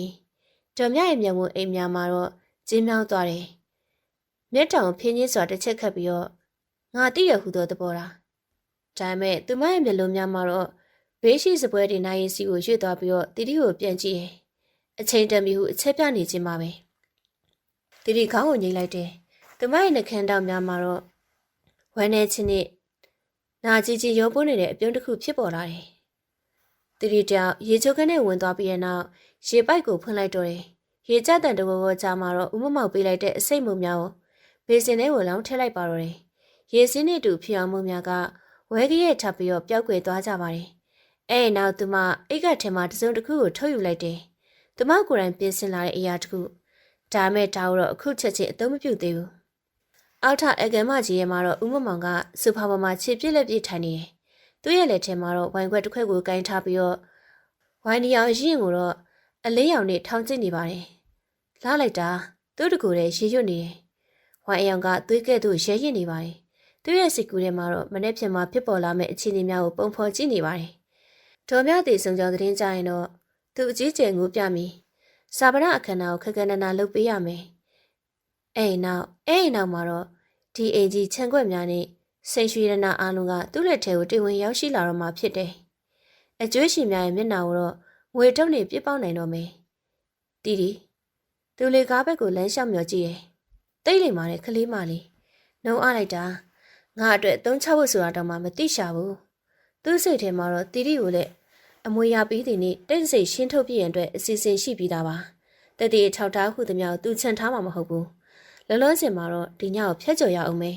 ။အင်ဂျီကပုံမှန်ထက်ပို့ပြီးတော့တိတ်ဆိတ်နေတဲ့အောင်ရှိနေပါတယ်။တာကိုင်းနိုင်မှာထွက်ပေါ်လာတဲ့အတန်တွေကနားလေးကိုဆူးဝင်လာတယ်။အဲ့ဒီအတန်ကသူ့ရဲ့နှလုံးခုန်တန်နဲ့ထပ်တူကြားနေလို့ပါပဲ။ဆက်လုံရှာမှုကြောင့်သူ့ရင်ပတ်ထဲမှာတော့အနေငယ်မွန်းကျသလိုခံစားရပေမဲ့ဝိုင်အရှင်ကြောင့်လို့သာသူတူလိုက်ပါတော့တယ်။ထို့စဉ်မှာတော့လေကားပေါ်မှာခြေတံခပ်ဖဖကိုကြားလိုက်ရတယ်။ဦးမမောင်ကကိုယ်မှတ်လိုက်ပြီးတဲ့နောက်ဝိုင်ခွက်ကိုစပွဲပေါ်တင်လိုက်ပါတယ်။တီတီဆင်းလာနေပြီ။တီတီမျက်နှာထားဖြူပတ်ဖြူရောဖြစ်နေတယ်။နှာခမ်းများတုံနေပြီးတော့မျက်လုံးများမှာတော့ကြောက်ရွံ့မှုအရိပ်ရောင်များအထင်းသားပေါ်နေပါတယ်။ဤဒီမှာတော့တီတီရဲ့အကောင်ဆုံးသေဥဆောင်မှုဖြစ်ကြောင်းတော့ဦးမမောင်မရေးမိခဲ့ပါဘူး။ပြီးသွားပြီဆရာ။တီတီကတူတူရီနဲ့ပြောလိုက်ပါတယ်။သူမရဲ့အတန်ကတော့လဲချောင်းဝမှာတိတ်ဆွနေတကယ်တော့အန်တီရဲ့စီးလေးကိုလေဆရာထပ်ပြီးတိုင်းကထပ်ပြီးတော့တက်လိုက်ပါပြီ။သူအိပ်ပျော်သွားပါပြီ။ဦးမောင်ရဲ့မျက်နှာပေါ်မှာတော့ဝမ်းသာအားရအပြုံးကြီးတစ်ခုပေါ်လာတယ်။သူဟာစူပါမထားပြီးတော့တီတီထံဝင်လျှောက်သွားပြီးတော့သူမရဲ့ပခုံးတစ်ဘက်ကိုစုပ်ကန်လိုက်ပါတယ်။တော်လိုက်တာတီတီရဲ့အရန်တော်တယ်။မင်းကအသက်ကိုကဲလိုက်တာပဲ။တီတီကခေါင်းငုပ်ထိုင်နဲ့သူမရဲ့လက်တီကိုတင်းတင်းဆုပ်ထားတယ်။သူမရဲ့နှာခေါင်းထဲကိုတော့ဦးမောင်ထံမှာရနေတဲ့ဝိုင်းနဲ့ဈေးကြီးတဲ့ရေမွေးနဲ့တို့ဝင်ရောက်လာမှာတော့ရွှန်ရှာစစ်ကြောင့်အော့အန်ချင်းသလိုဖြစ်သွားရတယ်။ဒါပေမဲ့ဆရာကျမကြောက်တယ်။ရဲတွေများတီးသွားရင်ဘယ်လိုလုပ်မလဲ။ဦးမမောင်ကရှီမောလိုက်တော့တယ်။မပူပါနဲ့ကွာ။ဘသူမှမသိနိုင်ဘူး။မနေ့ကျရင်လည်းလုံယောဂဖောက်ပြီးတော့ဆုံးတယ်လို့ပဲဆရာကမချက်ချလိမ့်မယ်။အားလုံးကိုငါစစ်စင်ပေးတာပါ။သူဟာစပွဲပေါ်ရှိဝိုင်ပလင်းကိုလမ်းယူလိုက်ပါတယ်။ကဲဒီလိုညမျိုးမှာအောင်ပွဲခံတင်တာပေါ့။တီမင်းကဝိုင်တစ်ခွက်ငှက်ပေးစမ်း။ဒီညငါတို့နေရာအတူတူတောက်ကြမယ်။တီကဝိုင်ပလင်းကိုလမ်းယူလိုက်ပါတယ်။ပလင်းကအေးဆက်နေတယ်။သူမိုက်နှလုံးခုန်တန်ကလည်းရခင်ကထက်ပိုပြီးတော့တင်းငိမ့်လာခဲ့တယ်။ကလေးစားချင်မဲ့အခိုက်တန်ကလက်တကန်အကွာကိုရောက်လာပါပြီ။တီတယောက်ဖန်ခွက်အစ်တစ်လုံးကိုယူပြီးတော့ ဥမမောင်အတွက်ဝိုင်းငှက်ပေးလိုက်တယ်အဲ့ဒီအချိန်မှာတော့မိုးချင်းတန်ကြီးတစ်ချက်အုံကနေမြည်ခီးသွားပြီးတော့ရက်စီးရောင်ကြောင့်အင်ကြီးတစ်ခုလုံးကနေကင်းပက်လိုပဲလင်းထိန်သွားပါတယ်အဲ့ဒီတစ်ချက်ကများတော့အလင်းရောင်အောက်မှာတော့တီတီရဲ့မျက်နှာပေါ်မှာအပြုံးတစ်ခုဥမမောင်မမြင်လိုက်ရဘူးအဲ့ဒီပြုံးကဝမ်းနေစရာကောင်းလောက်အောင်ပဲအေးဆက်ပြီးတော့သွေးပြက်စရာကောင်းလောက်အောင်ပဲလှပနေခဲ့ပါတယ်တီတီကြောင့်သူမရဲ့လက်သေးကြမှာဝဲထားတဲ့အရာတစ်ခုတော့ဝိုင်းဝက်ထဲကိုတော့မတိမတာထက်လိုက်မချင်းရှိမရှိဆိုတာကိုတော့ပြင်ပမှာမိုးနာမင်းနဲ့သူမရဲ့ခန္ဓာကိုယ်ရဲ့စစ်စစ်နေတဲ့မိခင်တော်တောင်းရဲ့သွေးသားများသိမြင်နိုင်ပါလိမ့်မယ်။တောင်းလိုက်ပါဦး။ဒါဥအတွက်ဖြောဆက်ထားတဲ့ကံကြမ္မာအရသာပါလို့တီတီရဲ့စိတ်ထဲမှာတူတူလေးရေးယူလိုက်ပါတယ်။ဥမမောင်ကဝိုင်ခွက်ကိုလမ်းယူလိုက်တယ်။သူ့လက်များကအောင်မြင်မှုရဲ့အရသာကိုခန်းစားရန်အသင့်ဖြစ်နေပါတယ်။ဒါပေမဲ့အဲ့ဝိုင်ခွက်ကတော့သူမရဲ့နောက်ဆုံးသောညစာဖြစ်လာလိမ့်မယ်လို့သူလုံးဝကိုထင်မှတ်မထားခဲ့ပါ။အိမ်ကြီးထဲမှာတော့လေအေးများတိုက်ခတ်လာတယ်။အပေါ်ရရှိအခန်းထဲမှာတော့ထုံများမျက်လုံးများကိုမိတ်ပြီးတော့အောက်ထပ်မှာလည်းမဲ့တည်င်းကိုတိတ်ဆိတ်စွာနဲ့စောင့်မျှော်နေပါတယ်။မုံတိုင်းကတော့အထွတ်ထိပ်ကိုရောက်ရှိနေပါပြီ။ညပိုင်ရင်မင်းပိုင်ဆိုင်မှုတွေအားလုံးကငါလက်ထက်ကိုရောက်တော့မယ်။မင်းအေးချက်ချက်အနားယူလိုက်ပါတော့ကွာ။သူ့အတန်ကတော့မိုးချင်းတန်ကဲ့သို့အကွဲစွာထွက်ပေါ်လာတယ်။တီတီရဲ့ရင်ထဲမှာတော့ဒေါသအိုပောက်ကွဲလူမတာဖြစ်သွားပေမဲ့သူမထိန်းချုပ်လိုက်ပါတယ်။ဦးမောင်ကတီတီငယ်ပေးထားတဲ့ဝိုင်ခွက်ကိုနှခမ်းသားတစ်ပြီးတော့တောက်လိုက်တယ်။အဲဝိုင်ခွက်ထဲမှာတော့စစောကတီတီငယ်ပေးခဲ့စဉ်ကလေးကသူမရဲ့လက်သေးကြမှာဝဲယူလာတဲ့နှလုံးခုန်လုံးရက်တန့်စင်နိုင်တဲ့အစိမ့်မှုများကိုခတ်ထားခဲ့ပြီးဖြစ်ပါတယ်။ဒါအယောင်မရှိအနက်မရှိပေမဲ့အာနိသင်ပြင်းထန်လာတယ်။တောက်လိုက်ပါအဖေ။ဒါအဖေဆွန့်ပစ်ခဲ့တဲ့သားသမီးတယောက်ရဲ့မေတ္တာလက်ဆောင်ပါပဲ။တီတီစဲထဲကနေကျင်စာတိုက်လိုက်ပါတယ်။ဦးမောင်ကဝိုင်ကိုတကြိုက်တယ်မော့ချလိုက်တယ်။အနီယာဝိုင်စီချောင်းကသူ့လက်ကြောင်တစ်လျှောက်စီးဆင်းသွားပါတယ်။သူကအရသာကိုခံစားရင်းနဲ့မျက်လုံးကိုမိတ်ထားလိုက်တယ်။ကောင်းလိုက်တာကွာ။ဒီဝိုင်ကဒီညမှာပို့ပြီးတော့အရသာရှိနေတယ်လို့ပဲ။သူရေရွတ်လိုက်ပါတယ်။ဒါပေမဲ့သူမသိလိုက်သေးမှာတော့အဲ့အရသာကတေချင်းတရားရဲ့အရသာဖြစ်ကြောင်းကိုပါပဲ။တီတီကလေကားပေါ်မှာဖြင်းချင်းစွာဆင်းသက်လာခဲ့တယ်။သူမရဲ့မျက်နှာမှာတော့ကြောက်ရွံ့မှုအလေးမရှိတော့ပဲအေးဆက်တဲ့တည်ငြိမ်မှုသာရှိတော့တယ်။ပြီးသွားပြီလားတီတီ။ဦးမောင်ကမေးလိုက်ပါတယ်။ဝါရဲ့အရှင်ကြောင့်သူ့မျက်နှာကနေရဲနေတယ်။ဟုတ်ကဲ့ပြီးသွားပါပြီဆရာ။အပေါ်ဓာတ်မှာအရာအလုံးကညှိသက်သွားပါပြီလို့တီတီကအထိပ္ပယ်နဲ့ခွာပါတဲ့စကားကိုဖြေလိုက်တယ်။တော်များတေဆုံးချင်းကိုဆုလို့တဲ့အောင်နဲ့ဦးမောင်ရဲ့ကံကြမ္မာညီကုန်းချုပ်တော့မဲ့အခြေအနေကိုညှဉ်းညွှန်းနေချင်ပါ။ကောင်းတယ်လာငါနောက်လာထိုင်စမ်းဦးမောင်လည်းရဲခေါ်လိုက်ပါတယ်တီတီကသူနေမနှချင်းဆိုင်စူဖာမှာဝင်ထိုင်လိုက်တယ်သူမအနားကိုတစ်ချက်ကြည့်လိုက်တယ်ဆေးအာနိတင်ပြရန်အတွက်မိနစ်ပိုင်းသာလို့တော့တယ်ဦးမောင်တယောက်မျက်မှောင်ကျုပ်လိုက်ပါတယ်သူ့ရဲ့ဘဲဘဲရှိအောင်ကိုလက်ဖြစ်ဖိလိုက်တယ်အောင်လေဝမ်တောက်တာများလို့နေမယ်မဟုတ်ဘူးဆရာအဲ့ဒါဝမ်ကြောင့်မဟုတ်ဘူးအဲ့ဒါဆရာရဲ့မကောင်းမှုတွေကဆရာရဲ့နှလုံးသားလာပြန်တောင်းတာဖြစ်လိမ့်မယ်။ဥပမောင်မျက်လုံးပြူသွားတယ်။ဘာမင်းဘာပြောလိုက်တာလဲ။ရုတ်ကျဲသူ့ရင်ပါထဲမှာဆူရှားတဲ့နာကျင်မှုတစ်ခုကဓားပြည့်ထိုးလိုက်သလိုပဲပေါ်လာတယ်။ဝိုင်ခွက်ကသူ့လက်ထဲကနေလွတ်ကျပြီးတော့ကျမ်းမြင့်ပေါ်ကိုခွန်းကနေကြက်ကွဲသွားတယ်။ဝိုင်ဒီများသွေးကဲ့များတစ်ဖွဲကျမ်းမြင့်ပေါ်မှာပြန်ကျဲသွားပါတော့တယ်။ဥပမောင်တယောက်စူပါပေါ်မှာရှော့ချပြီးတော့ကျမ်းမြင့်ပေါ်ကိုလုံထွေးကျသွားတော့တယ်။အသက်ရှူရခက်ခဲလာပြီးတော့မျက်လုံးများလည်းပြဝိုးလာတယ်။သူတတိကိုမောကြည့်လိုက်တယ်။တတိကသူ့ကိုအေးစစ်စွာငုံကြည့်နေပါတယ်။သူမရဲ့မျက်လုံးများထဲမှာတော့သမီးတယောက်ရဲ့မြစ်တာကိုမတွေ့ရပဲ။တရားသူကြီးတူရဲ့ပြတ်သားမှုကိုတွေ့လိုက်ရတယ်။တီတီမင်းကဘာလုပ်လိုက်တာလဲ။တီတီပြုံးလိုက်ပါတယ်။အဲ့ဒီပြုံးကတော့လွန်ခဲ့တဲ့နေ့20ကလမ်းဘေးမှာဆွပစ်ခံခဲ့ရတဲ့အမျိုးသမီးကြီးဒေါ်တောင်းရဲ့အပြုံးနဲ့ထပ်တူပါပဲ။ကံကြမ္မာလက်စားလိုက်တာပါဦးမမောင်။အပေါ်ရလူကအသက်ရှင်ပြီးတော့ဒီအောက်ထလူကတော့ငရဲကိုသွားရတော့မှမလို့လေဥမမောင်ရဲ့အမေအာယုံများကဝေဝါးလာပြီးတော့အရှာအလုံးကအမောင်ကျသွားလေရောတယ်ရွှေလောင်အင်ကြီးထဲမှာတော့မုံတိုင်းဆဲသွားခဲ့ပြီဖြစ်ပေမဲ့သွေးသားရဲ့ကလေးစားကတော့ပြည့်စုံသွားခဲ့ပြီဖြစ်ပါတယ်ရန်ကုန်မြို့ရဲ့နည်းနည်းခင်းကတော့ပုံမှန်မဟုတ်ပဲနဲ့အေးဆက်ဆက်နိုင်နေပါတယ်ပရင်းပေါက်လိုက်ကကြားမှာတိုးဝင်လာတဲ့နေရောင်ကြီးကအဲကန်းချက်ကြီးအတွေ့ရှိတန်ဖိုးကြီးပြိဘောကမြောင်ဖြတ်တန်းပြီးတော့ကျမ်းမြင့်ပေါ်မှာလဲလျောင်းနေတဲ့လူတစ်ယောက်ရဲ့ခန္ဓာကိုယ်ပေါ်သို့ကြားရောက်နေတယ်။အေကြီးတစ်ခုလုံးကတိတ်ဆိတ်နေနေပါတယ်။အဲ့ဒီတိတ်ဆိတ်ခြင်းကတော့ငြိမ်းချမ်းခြင်းမဟုတ်ဘူး။မုံတိုင်းပြီးနောက်ကြံရစ်ခဲ့တဲ့အပြည့်စည်းများရဲ့တိတ်ဆိတ်ခြင်းမျိုးပါ တီတီကမိဖို့ကြောင့်ထဲမှာကော်ဖီဖြောနေတယ်ရှင်တို့အိုစူပတ်တန်တရှူရှူမှလွယ်ပြီးတော့တခြားဘာတန်မှမကြရဘူးသူမရဲ့လက်များကတင်းငင်နေပါတယ်မျက်နှာထားမှာတော့အေးစင်းလွန်းလာကြောင်းလွန်ခဲ့တဲ့နိုင်ပိုင်းကလူတက်မှုတစ်ခုကိုကျွလွန်ခဲ့သူနဲ့လုံးဝမတူတော့ဘူးသူမကော်ဖီကက်ကိုဘမ်းမော်တင်လိုက်ပြီးတော့အသက်ကိုဝါအောင်ရှူသွင်းလိုက်ပါရယ်ကဲဇလန်းစားရအောင်သူမကိုတူတူလေးရှိရှိလိုက်ပါတယ်အေကန်ဘက်ကိုရှောက်လာခဲ့တယ်သူမရဲ့ခြေလက်များကတော့ပေါ်ပါတွက်လက်နေပြီမဲ့အေကန်ဝါကိုရောက်တာနဲ့တပြိုင်နက်ဟန်ဆောင်မှုမျက်နှာဖုံးကိုဆွတ်လိုက်တော့တယ်အေကန်ထဲမှာတော့ဥမမောင်ရဲ့ခန္ဓာကိုယ်ကညအလဲကျသွားတဲ့အနေအထားတိုင်းရှိနေပါသေးတယ်မျက်လုံးများပြူးကျလျက်လက်တစ်ဖက်ကတော့ရှင်ဘက်ကိုကုတ်ချစ်ထားတဲ့ပုံစံနဲ့တောင်တင်းနေပြီဘေးနားမှာတော့ကွဲကျင်နေတဲ့ဝိုင်ခွက်ချမ်းများနဲ့ဖိတ်စင်နေတဲ့ဝိုင်ဒီခွက်များကသွေးခွက်တစ်ခွဲ6တွေ့နေပါတယ်တီတီအလောင်းနာကိုရောက်တဲ့အခါမှာတော့တမင်တကာပဲခြေလက်များတုပ်သွားတယ်အဲ့နောက်လက်ထဲမှာကော်ဖီပန်းကိုတော့စက်မြင့်ပေါ်ကိုပြစ်ချလိုက်ပါတော့တယ်ပကံခွဲရောက်ကွဲတန်ကတိတ်ဆိတ်နေတဲ့အင်ကြီးထဲမှာတော့ကျင်လောင်စွာထွက်ပေါ်လာတဲ့အတန်အဲ့နောက်တီတီရဲ့ဆူရှာတဲ့အော်ဟစ်တန်ကလိုက်ပါလာတယ်အမလေးဆရာဘာဖြစ်တာလဲတီတီကဥပမောင်ရဲ့အလောင်းဘေးမှာဒူးထောက်ထိုင်ချလိုက်ပြီးတော့သူပခုံးကိုလှုပ်ပြီးတော့အော်ဟစ်ကိုယူတယ်သူမရဲ့အတန်ကကြောက်လန့်တကြားဖြစ်မှုဝမ်းနည်းမှုတို့နဲ့ပြင်းနေနေတဲ့အရှိပေမဲ့သူမရဲ့မျက်လုံးများမှာတော့အလောင်းကိုစူးစိုက်ကြည့်နဲ့ကျဉ်းနှံ့မှုသာဖော်ပြနေပါတယ်။ကဲကြပါဆရာသတိမရတော့ဘူး။အရဲ့ပေါ်တက်မှာတော်မြရဲ့ဥအားဟူသောညှဉ်းညူတံများထွက်ပေါ်လာတယ်။လေဖြားနေသူကြောက်ရဲ့မပီမတအတန်နဲ့ထက်လန့်တကြားအော်ဟစ်နေတဲ့ကဲ့သို့တော်မြကလည်းအလိုက်တင်ပံပိုးပေးနေပါတယ်။မကြမီမှာတော့အေရှိတကာကိုထူးရဲ့တံများကြားလိုက်ရတော့တယ်။ခြံစောင်းတဲ့အိမ်ကြီးချင်းအချို့အတန်ကြားပြီးတော့ပြေးလာကြခြင်းတီတီကတကားကိုပြေးဖွင့်လိုက်တော့တယ်သူမရဲ့မျက်နှာပေါ်မှာတော့မျက်ရည်များရွှဲနေပြီးတော့စပင်းများလည်းဖွာရန်ကျဲနေတော့တယ်ဆရာလေးညဝိုင်းတောက်ရင်နဲ့အခုမနေ့ကျတော့သူမစကားမဆက်နိုင်တော့ဘဲနဲ့ရှာကြီးတင်ငငိုးပြလိုက်တော့တယ်လူများအကန်ထဲကိုအလူရဲ့ဝင်လာကြတယ်ကျဲမြင့်ပေါ်မှာတေဆုံသွားတဲ့ဥမမောင်ကိုမြင်လိုက်ရတဲ့အခါမှာတော့အားလုံးကအံ့ဩတုန်လှုပ်သွားတော့တယ်နိုင်ဝက်ခန့်အကြာမှာတော့ရဲကားများခြံဝင်းထဲကိုဝင်ရောက်လာတယ်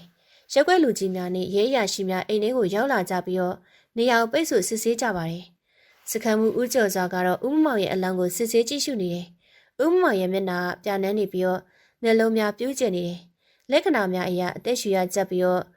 ့နှလုံးရက်သွားတဲ့ပုံစံမျိုးပါ။မနေ့ကပဲချင်းတွေ့တာလေ။ဦးကျော်စွာကတီတီကိုလမ်းမိလိုက်တယ်။တီတီကလက်ကင်ဘဝဖြစ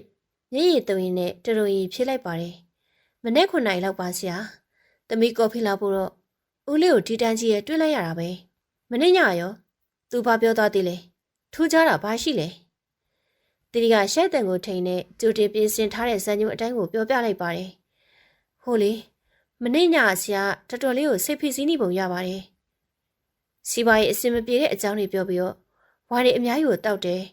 ်ပြီးတော့ရင်မအောက်နေဆိုပြီးတော့ခဏပြောတယ်ဆရာစီကန်သွားပြအောင်ဆိုတော့လေမလိုက်ဘူးပဲပြောနေတာအိမ်လိုက်ရင်တက်တာသွားမှာပါဆိုပြီးတော့ပြောတယ်။သမီးအဖြစ်ပါဆရာရဲ့။အဲ့တုန်းကအတင်းစီကိုခေါ်သွားခဲ့တင်တာ။တတိယတရုတ်ဆောင်ချက်ကပြရရှိလွန်းပါတယ်။နောင်တရနေတဲ့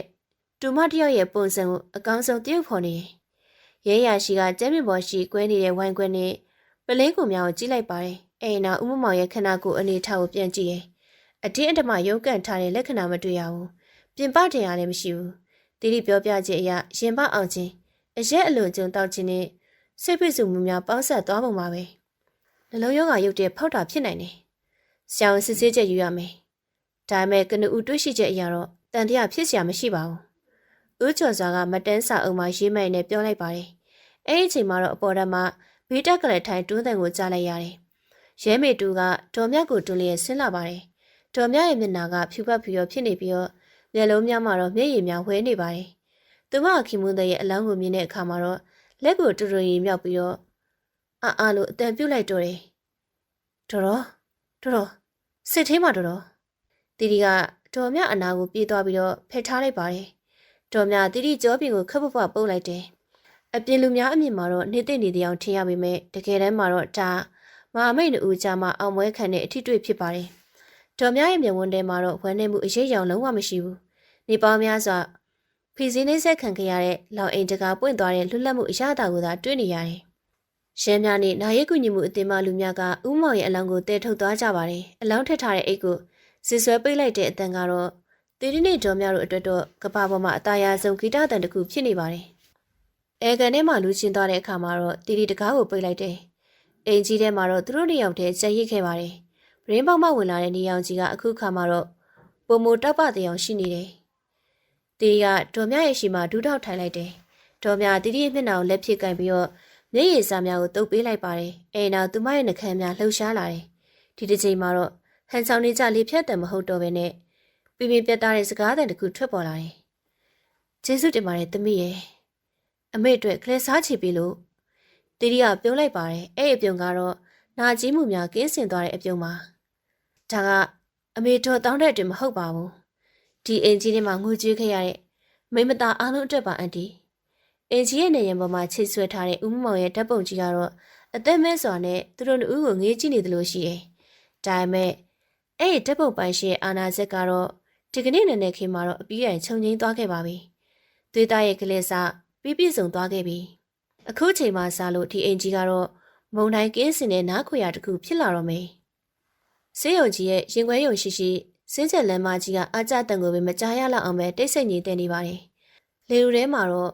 ့ဆေးရုံသူပိုးသက်စီနဲ့အေးဆက်တဲ့တေးချင်းတရားတွေရဲ့အငွေ့သက်တို့ရုံးတော့နေတယ်။တီတီကဆောင်းဆိုင်ကရဲ့ခုံတန်းလျားပေါ်မှာထိုင်နေတဲ့ဒေါ်မြရဲ့ပြီးမှမတ်တက်ရက်နေပါတယ်။ဒေါ်မြဘီးတက်ကလေးထိုင်ပေါ်မှာတော့ခေါင်းကိုငဲဆိုင်ချထားပြီးတော့လက်ကင်ဘဝတစ်ထည်ကိုလည်းကြစ်ကြစ်ပါအောင်ဆုပ်ကင်ထားပါတယ်။အပြင်ပန်းကြည့်တော့ခင်မွန်းတဲ့ရဲ့ရုပ်တရက်သေးဆုံးမှုကြောင့်ယူကျုံမရဖြစ်နေတဲ့ဇနီးတဲ့တူရဲ့ပုံစံပေါက်နေပေမဲ့သူမရဲ့လက်ချောင်းများကတော့တီတီရဲ့လက်ဖမှုခပ်ပွားလေးပွတ်တက်ပေးနေပုံမှာတော့စိတ်လှုပ်ရှားမှုကိုထိန်းချုပ်နေခြင်းသာဖြစ်ကြောင်းကိုတော့တီတီသိပါတယ်။စင်းကြလန်အစုံမှခြေတံတန်ကြားလိုက်ရတော့တယ်။ချူတီကုတ်ဖြူဝစ်စင်ထားတဲ့တက်လိုက်ပိုင်းဆရာတူရှောက်လာပါတယ်။သူ့ရဲ့လက်ထဲမှာတော့ဖိုင်ရွယ်တစ်ခုပါလာတယ်။အဲ့ဒီဖိုင်ရွယ်ထဲမှာတော့ဦးမမောင်တေဆုံးရခြင်းအကြောင်းရင်းအဖြစ်မှန်ရှိနေပါတယ်။တီတီရဲ့ရင်ထဲမှာတော့နှလုံးခုန်တဲ့အနှဲငယ်မြန်ဆန်သွားပေမဲ့မျက်နှာထားကိုတော့တင်းကြီးစွာထိန်းထားလိုက်ပါတယ်။ဆရာဝန်ကသူတို့ရှေ့မှာရက်လိုက်ပြီးတော့တက်ပြင်းချတယ်။ဒေါ်မြပိုင်နေညီမလေးစိတ်မကောင်းပါဘူးဗျာ။ဆရာဝန်ရဲ့စကားကြောင့်တီတီနဲ့ဒေါ်မြတို့ရဲ့မျက်လုံးများဆုံသွားကြပါတယ်။အဲ့ခဏတာအကြည့်မှာတော့စိုးရိမ်စိတ်နဲ့မျောလင့်ချက်တို့ရောပွနေတယ်။ဦးမောင်ဆုံးမသွားတဲ့အကြောင်းရင်းကတော့ပြင်းထန်တဲ့နှလုံးသွေးကြောပိတ်ယောဂကြောင့်ပါဆရာဝန်ကဖိုင်ထဲကိုဖွင့်ပြီးတော့ဆက်ရှင်းပြပါတယ်လူနာသွေးလိုယောဂလည်းအခန့်ရှိတယ်ပြီးတော့မနေ့ညအရက်ကိုပမာဏအများကြီးတောက်ထားတာတွေ့ရရင်လေသွေးထဲမှာလည်းအယ်ကိုဟောပါဝင်မှုနှုန်းကအရက်ကိုမြင့်မားနေတာဒီအချက်တွေပေါင်းစပ်ပြီးတော့နှလုံးကရုတ်တရက်ရက်သွားတာပါရဲဘက်ကတော့တန်တရားဖြစ်စရာမရှိတဲ့အတွက်တဘာဝအတိုင်းပဲတေဆုံးခြင်းလိုပဲအတီးပြုတ်ပေးလိုက်ပါပြီအဲ့ဒီစကားကိုကြားလိုက်ရတဲ့အခါမှာတော့တီရီရဲ့ခန္ဓာကိုယ်တစ်ခုလုံးကပေါ်ပါသွားသလိုခံစားလိုက်ရပါတယ်။ဒေါ်မြတီလည်းအင်းဟုအတန်ပြုတ်လိုက်ပြီးနောက်မျက်နှာကိုလက်ကင်ပေါ်နဲ့အုပ်ပြီးတော့ငိုကြွေးဟန်ဆောင်လိုက်တော့တယ်။တကယ်တမ်းမှာတော့အဲ့ဒီရှက်တန်ကနေပေါင်းများစွာဖိစီးခံရတဲ့အကြောက်တရားများလွင့်ပါသွားတဲ့တက်ပြင်းချတန်တာဖြစ်ပါတော့တယ်။ကျေးဇူးတင်ပါတယ်ဒေါက်တာရဲ့။ဦးမမောင်ကအရက်ကိုတားမရစီမရတောက်ခဲ့တာတော့ကြာပါပြီ။အခုလိုဖြစ်သွားမယ်လို့ထင်မထားခဲ့ပါဘူး။တီတီကဝမ်းနဲ့ပက်လက်လေးတန်နဲ့ပြောလိုက်ပါတယ်။ဆရာဝန်ကခေါင်းညိတ်ပြပြီးတော့အလောင်းကိုတက်ရွံအတွက်စီစီနိုင်ကြောင်းပြောပြီးတော့ထွက်ခွာသွားတယ်။ရဲများနဲ့ဆရာဝန်ကများထွက်သွားပြီးရဲ့နောက်တီတီကဒေါ်မြဘက်ကိုလက်ပြီးတော့တူတူလေးပြောလိုက်တယ်။အန်တီကျမအဖေကိုဦးမမောင်နောက်ဆုံးအနေနဲ့နှုတ်ဆက်ချင်လို့ပါ။ဒေါ်မြတီတီကိုနည်းနည်းစွာစိုက်ကြည့်လိုက်ပါတယ်။အဲ့နောက်ခေါင်းကိုဖြင်းချင်းစွာညှိပြတယ်။သွားပါသမီး။သမီးလှုပ်တင်တာလှုပ်ပါ။တီတီကရင်ခွဲရုံရဲ့အေးခန်းထဲကိုတွန်းဖွင့်လိုက်ပါတယ်။အခန်းထဲမှာတော့အေးဆက်တဲ့လီတူကစီးကျူနေတယ်။အခန်းလည်းရှိစတီးကုံပေါ်မှာတော့အဖျော်ပိတ်ဆက်ပြီးဖုံးအုပ်ထားတဲ့လူသေးအလောင်းတစ်ခုရှိနေတယ်။တီတီကခြေလမ်းမြောက်ကိုခိုင်မာစွာလိမ့်နဲ့ခရီးဘေးနာကိုတိုးသွားတယ်။သူမဖနက်တန်တောက်တောက်ဟူသောအတန်ကအခန်းကျင်းထဲမှာတော့ပက်တင်ထနေပါတော့တယ်။သူမကတိဘေးမှာရက်လိုက်ပြီးတော့အသက်ကိုဝဝရှူသွင်းလိုက်တယ်။အဲ့ဒီနောက်တော်ရင်ချင်းမရှိရဲ့လက်ပြအဖျော်ပိတ်ဆက်ကိုလန်လိုက်ပါတယ်။ဦးမမောင်တစ်ချိန်ကအိမ်လုံးကိုတော့မုံမအောင်ဟိဟောက်ခဲ့တဲ့အာနာရှင်တီတီရဲ့မိခင်တော်တောင်းကိုတော့လမ်းဘေးကိုကန်ထုတ်ခဲ့တဲ့ရက်ဆက်သူတမီရင်ဖြစ်သူအတိမမပြူပဲနဲ့လူတက်လက်နဲ့အဖြစ်သုံးချရန်ကြိုးစားခဲ့သူအခုတော့သူ့ရဲ့မျက်နှာကပြာနေနေရဲ့အသက်မဲနေပြီဖြစ်ပါတယ်မျက်လုံးများမှာပိတ်ထားပေမဲ့မျက်ခုံးတမ်းများတွန်းချုံနေပုံကတော့သေဆုံးချိန်မှာခံစားခဲ့ရတဲ့ဝေဒနာကိုဖော်ပြနေတဲ့အကြောင်းရှိတယ်သူ့ရဲ့နှကမ်းများမဲနေနေပြီးတော့ပါးစပ်မှာအမြုပ်အနှဲငယ်ထွက်နေတဲ့အစနာများကြန့်ရှိနေပါသေးတယ်တီရီကသူ့မျက်နှာကိုကြည့်နဲ့ယွန်ရှာခြင်းနှာကြည့်ခြင်း ဝမ်းနဲ့ချင်းတို့ရောထွေးနေတဲ့ခန်းစားချက်ကိုရင်ဝယ်ပိုက်ထားလိုက်တယ်။ဒါပေမဲ့မျက်ရည်တစ်စက်များမကျခဲ့ပါဘူး။မျက်ရည်များကလွန်ခဲ့တဲ့နှစ်ပေါင်း20လုံးလုံးကသူမနဲ့သူမအမေအတွက်ကုန်ခန်းခဲ့ပါပြီ။အဖေတတိယနှုံမှာထွက်ပေါ်လာတဲ့အတန်ကတော့တိုးညင်းပေမဲ့ပြတ်သားနေပါတယ်။အဖေလိုချင်ခဲ့တဲ့အဖေကဒါပဲလား။တီကသူ့ရဲ့အိတ်ကထဲမှာတင်းငယ်တဲ့ဆေးပလင်းခွန်လေးကိုထုတ်ယူလိုက်ပါတယ်။ဦးမောင်ကိုရင်ကသူမကိုပေးခဲ့တဲ့အစိတ်ပလင်းလေးပါ။အဲ့ဒီပလင်းလေးကိုတော့ဦးမမောင်ရဲ့အေးစက်နေတဲ့လက်ဖွားပေါ်မှာခိတတင်ထားလိုက်တယ်။အဖေကသမီးကိုပြောခဲ့ရဲ့နော်။ဒီဆေးကိုတော်မြရဲ့ဆေးတွေကိုထည့်လိုက်လို့လေ။ဒါဆိုငါတို့အားလုံးချမ်းသာပြီတဲ့။တီကကိတ်ရဲ့ပြုံးလေးပြုံးလိုက်ပါတယ်။အဖေမသိတာလေ။သွေးဆိုတာကရေထက်ဖြစ်တဲ့အဖေ။ဒါမဲ့အဖေကသမီးတို့သားမီးရဲ့သွေးကိုစော်ကားခဲ့တယ်။အမေရဲ့ဘဝပြက်ခဲ့ရတော့ကအဖေဘမလဲ။သမီးတို့ထမင်းငတ်နေတော့ကအဖေဘမလဲ။အခုမှသမီးကိုသွေးသားတော်ဆံမအတိမပြပြီးတော့လူသက်သမားဖြစ်ခိုင်းနေရလား။သူမဦးမောင်ရဲ့နာကိုကပ်ပြီးတော့တူတူလေးထပ်ပြောလိုက်ပါတယ်။သမီးအဖေစကားကိုနားထောင်ခဲ့ပါတယ်။ဒီအစ်စ်ကိုသမီးသုံးခဲ့တယ်။ဒါမဲ့တော့အမေတော်မြအတွက်မဟုတ်ခဲ့ပဲအဖေအတွက်ဖြစ်သွားတာတော့နည်းနည်းတော့လွဲသွားတာပေါ့။အခန်းထဲမှာတော့လီအီပေးဆက်တန်မှလွဲပြီးတော့ဘာမှမကြားရဘူး။ဦးမောင်ရဲ့ခန္ဓာကိုယ်ကပြန်လဲမတုတ်ပြန်နိုင်တော့ပါဘူး။သူ့ရဲ့အစီအစဉ်များလောဘများနဲ့ရဲစက်မှုများနဲ့အတူအဆုံးသတ်သွားခဲ့ပါပြီ။ဒါသမီးအမေအတွက်ကလေးစားပါ။ပြီးတော့ဒီအိမ်ကြီးထဲမှာအဖေနှိမ့်ဆက်ခဲ့တဲ့မိမသားတွေအတွက်တရားစီရင်ခြင်းပါပဲ။တီတီကဦးမောင်ရဲ့လက်ပေါ်မှာဆေးပလင်းခုကိုပြန်ယူလိုက်ပြီးနောက်အမိုက်ပုံထဲကိုပြေးချလိုက်ပါတယ်။ထောက်ကနေကျသွားတဲ့အတန်ကကိစ္စအလုံးပြီးဆုံးသွားကြောင်းကိုတော့အချက်ပေးလိုက်တယ်လို့ပါပဲ။သူမပိတ်ဆက်ကိုပြန်ဖုံးလိုက်တယ်။ဦးမောင်ရဲ့မျက်နှာကွယ်ပြောက်သွားခဲ့ပါပြီ။ကောင်းကောင်းအနားယူပါတော့အဖေ။အဖေထားခဲ့တဲ့အမွေတို့သမီးနဲ့အမေတော်များတို့ကောင်းကောင်းစီမံလိုက်ပါမယ်။အဖေမလုပ်ခဲ့တဲ့ကောင်းမှုတွေကိုသမီးတို့ဆက်လုပ်ပေးပါမယ်။တီတီကနောက်ကိုလဲလိုက်ပါတယ်။သူမရဲ့ခြေလမ်းများမှာတော့ရခင်ကားတဲ့ပုံမပေါ်ပါတွက်လက်နေတယ်။ရှင်ခွဲရုံတကာပွင့်သွားတဲ့အခါမှာတော့အပြင်မဝင်လာတဲ့အလင်းရောင်ကသူမရဲ့မျက်နှာကိုထိုးကျလာတယ်။အဲ့ဒီအလင်းရောင်ကအနာကအတိတ်တစ်ခုရဲ့နမိတ်ပုံဝင်ဖြစ်ပါတော့တယ်။အပြင်မှာတော့စောင်းဆိုင်နေတဲ့တော်များတီတီကိုမောကြည့်တယ်။တော်များရဲ့မျက်ဝန်းထဲမှာတော့ပြီးလားဟုလို့မေးခွန်းပါ။တီတီကခေါင်းညိတ်ပြလိုက်ပြီးတဲ့နောက်တော်မြရဲ့ဘီးတက်ကလေးထိုင်လက်ကင်ကိုစုပ်ကင်လိုက်ပါတယ်။သွားကြစို့အန်တီ။အိမ်ပြန်ကြမယ်။ကျမတို့လှုပ်ရှားရီအများကြီးရှိနေသေးတယ်။သူမတို့တို့ကဈေးရုံစင်းချက်လန်းအတိုင်ကိုထွက်ခွာသွားကြပါတယ်။သူတို့ရဲ့ကြောပြင်များကိုကြည့်ရသည်မှာတော့ဝမ်းနဲ့ပူဆွေးနေသူများမဟုတ်ပဲစစ်ပွဲတစ်ခုမှာအောင်နိုင်ခဲ့သူစစ်သူကြီးတို့ဥပမာကြောချင်းကမဟာမိတ်အဖြစ်မြင်တွေ့နေရတယ်။နောက်ချန်ထားရိတ်ခဲ့တဲ့အခန်းထဲမှာတော့သွေးသားရဲ့ကလက်စာတိတ်ဆိတ်စွာနဲ့နေကုံချုပ်သွားခဲ့ပါပြီ။ဒီလိုနဲ့ဥမမောင်နာရဲ့အခမ်းအနားပြီးဆုံးသွားတဲ့နောက်မှာတော့ရဲတပ်တပအနှင်းငယ်အကြမှာတော့အခန်းကျကြီးရဲ့အလဲမှာတော်မြသူမရဲ့ဘီတက်ကလက်ထိုင်ကိုလက်ဖြစ်အသားရပုတ်လိုက်ပါတယ်။အဲနောက်ကလက်ထိုင်လက်တန်းကိုအားပြုပြီးတော့ဖြင်းချင်းစွာမတ်တက်ထိုင်ရလိုက်တယ်။သူမရဲ့ခြေတော်များကအနှင်းငယ်တုံရင်နေပေမဲ့ရခင်ကခန်းဆောင်ခဲ့ရတဲ့အားနည်းမှုမျိုးမဟုတ်တော့ပဲနေရှိလာများချုံနှောက်ခံထားရတဲ့လောင်အိတ်ထဲမှာရုံထွက်လာတဲ့ငဲတကောင်ရဲ့ပြန်တန်းကာစားအာယူမှုမျိုးပါ။အန်တီဖြည်းဖြည်းနော်တီတီကဘေးကအသားယူတွဲကူပေးပါတယ်။တီတီရဲ့အထီတွေကနှွေးထွေးပြီးတော့ယုံကြည်စိတ်ချမှုအပြည့်ရှိတယ်။တော်များတီတီကိုပြုံးပြရင်နဲ့ခေါင်းခါလိုက်ပါတယ်။ရပါတယ်သမီးရဲ့။အန်တီဒီလိုလွတ်လွတ်လပ်လမ်းမလျှောက်ရတာကြာပါပြီ။ဒီအိမ်ကြီးထဲမှာအသက်ရှူရတာဒီလောက်ပေါ်ပါသွားလိမ့်မယ်လို့တခါမှမတွေးခဲ့ဘူးပါဘူးကွယ်။သူမတို့တို့ကပရင်းပေါက်နာကိုရှောက်သွားကြပါတယ်။ဥမမောင်ကွယ်လွန်ပြီးတဲ့နောက်ရှင်းနေများနဲ့ဆက်ဆံရခြင်းအကျွေးရှင်များနဲ့ညီနိုင်ရခြင်းကုမ္ပဏီကိစ္စများကိုရှင်းလင်းရခြင်းစတဲ့ရှုပ်ထွေးတဲ့ကိစ္စရများကိုတော့တင်းတင်းတော်များတို့လက်တွဲညီညီဖြည့်ရှင်းခဲ့ကြတယ်။ဥမမောင်ရဲ့မတရားတဲ့နီလန်ဖြစ်ရှာဖွေထားတဲ့စီးပွားရေးလုပ်ငန်းများကိုတော့တော်များပြပြတသားရင်ဆိုင်ပစ်ခဲ့ပါပြီ။တရားဝင်ပြီးတော့တန်ရှင်းတဲ့လုပ်ငန်းများကိုသာဆက်လက်လုပ်ကိုင်ရန်ဆုံးဖြတ်ခဲ့တယ်။ဥမမောင်ရဲ့အကျိုးတွေအကုန်ကြီးသွားပြီးအန်တီကျန်တဲ့ပိုင်ဆိုင်မှုတွေကိုလည်းတရားရုံးကအန်တီနဲ့မိဘကိုအမွေဆက်ခံခွင့်အမိန့်ချပေးလိုက်ပါပြီ။တီတီရဲ့လက်ထဲမှာဖိုင်နယ်ကိုတော့စပွဲပေါ်တင်လိုက်နဲ့ပြောနေပါတယ်။သူမရဲ့အသက်မှာတော့အောင်မြင်မှုရဲ့ကျင့်တဲ့တန်ဆွတ်နေတယ်။တော်များကတော့တီတီရဲ့ပခုံးကိုဖွက်ဖွက်လေးစုပ်ကန်လိုက်တယ်။ဒါရီအားလုံးကသမီးကြောင့်ပါကွယ်။သမီးသာမရှိအန်တီကဒီငရဲကနေကဘယ်တော့မှလွတ်မြောက်လာမှာမဟုတ်ဘူး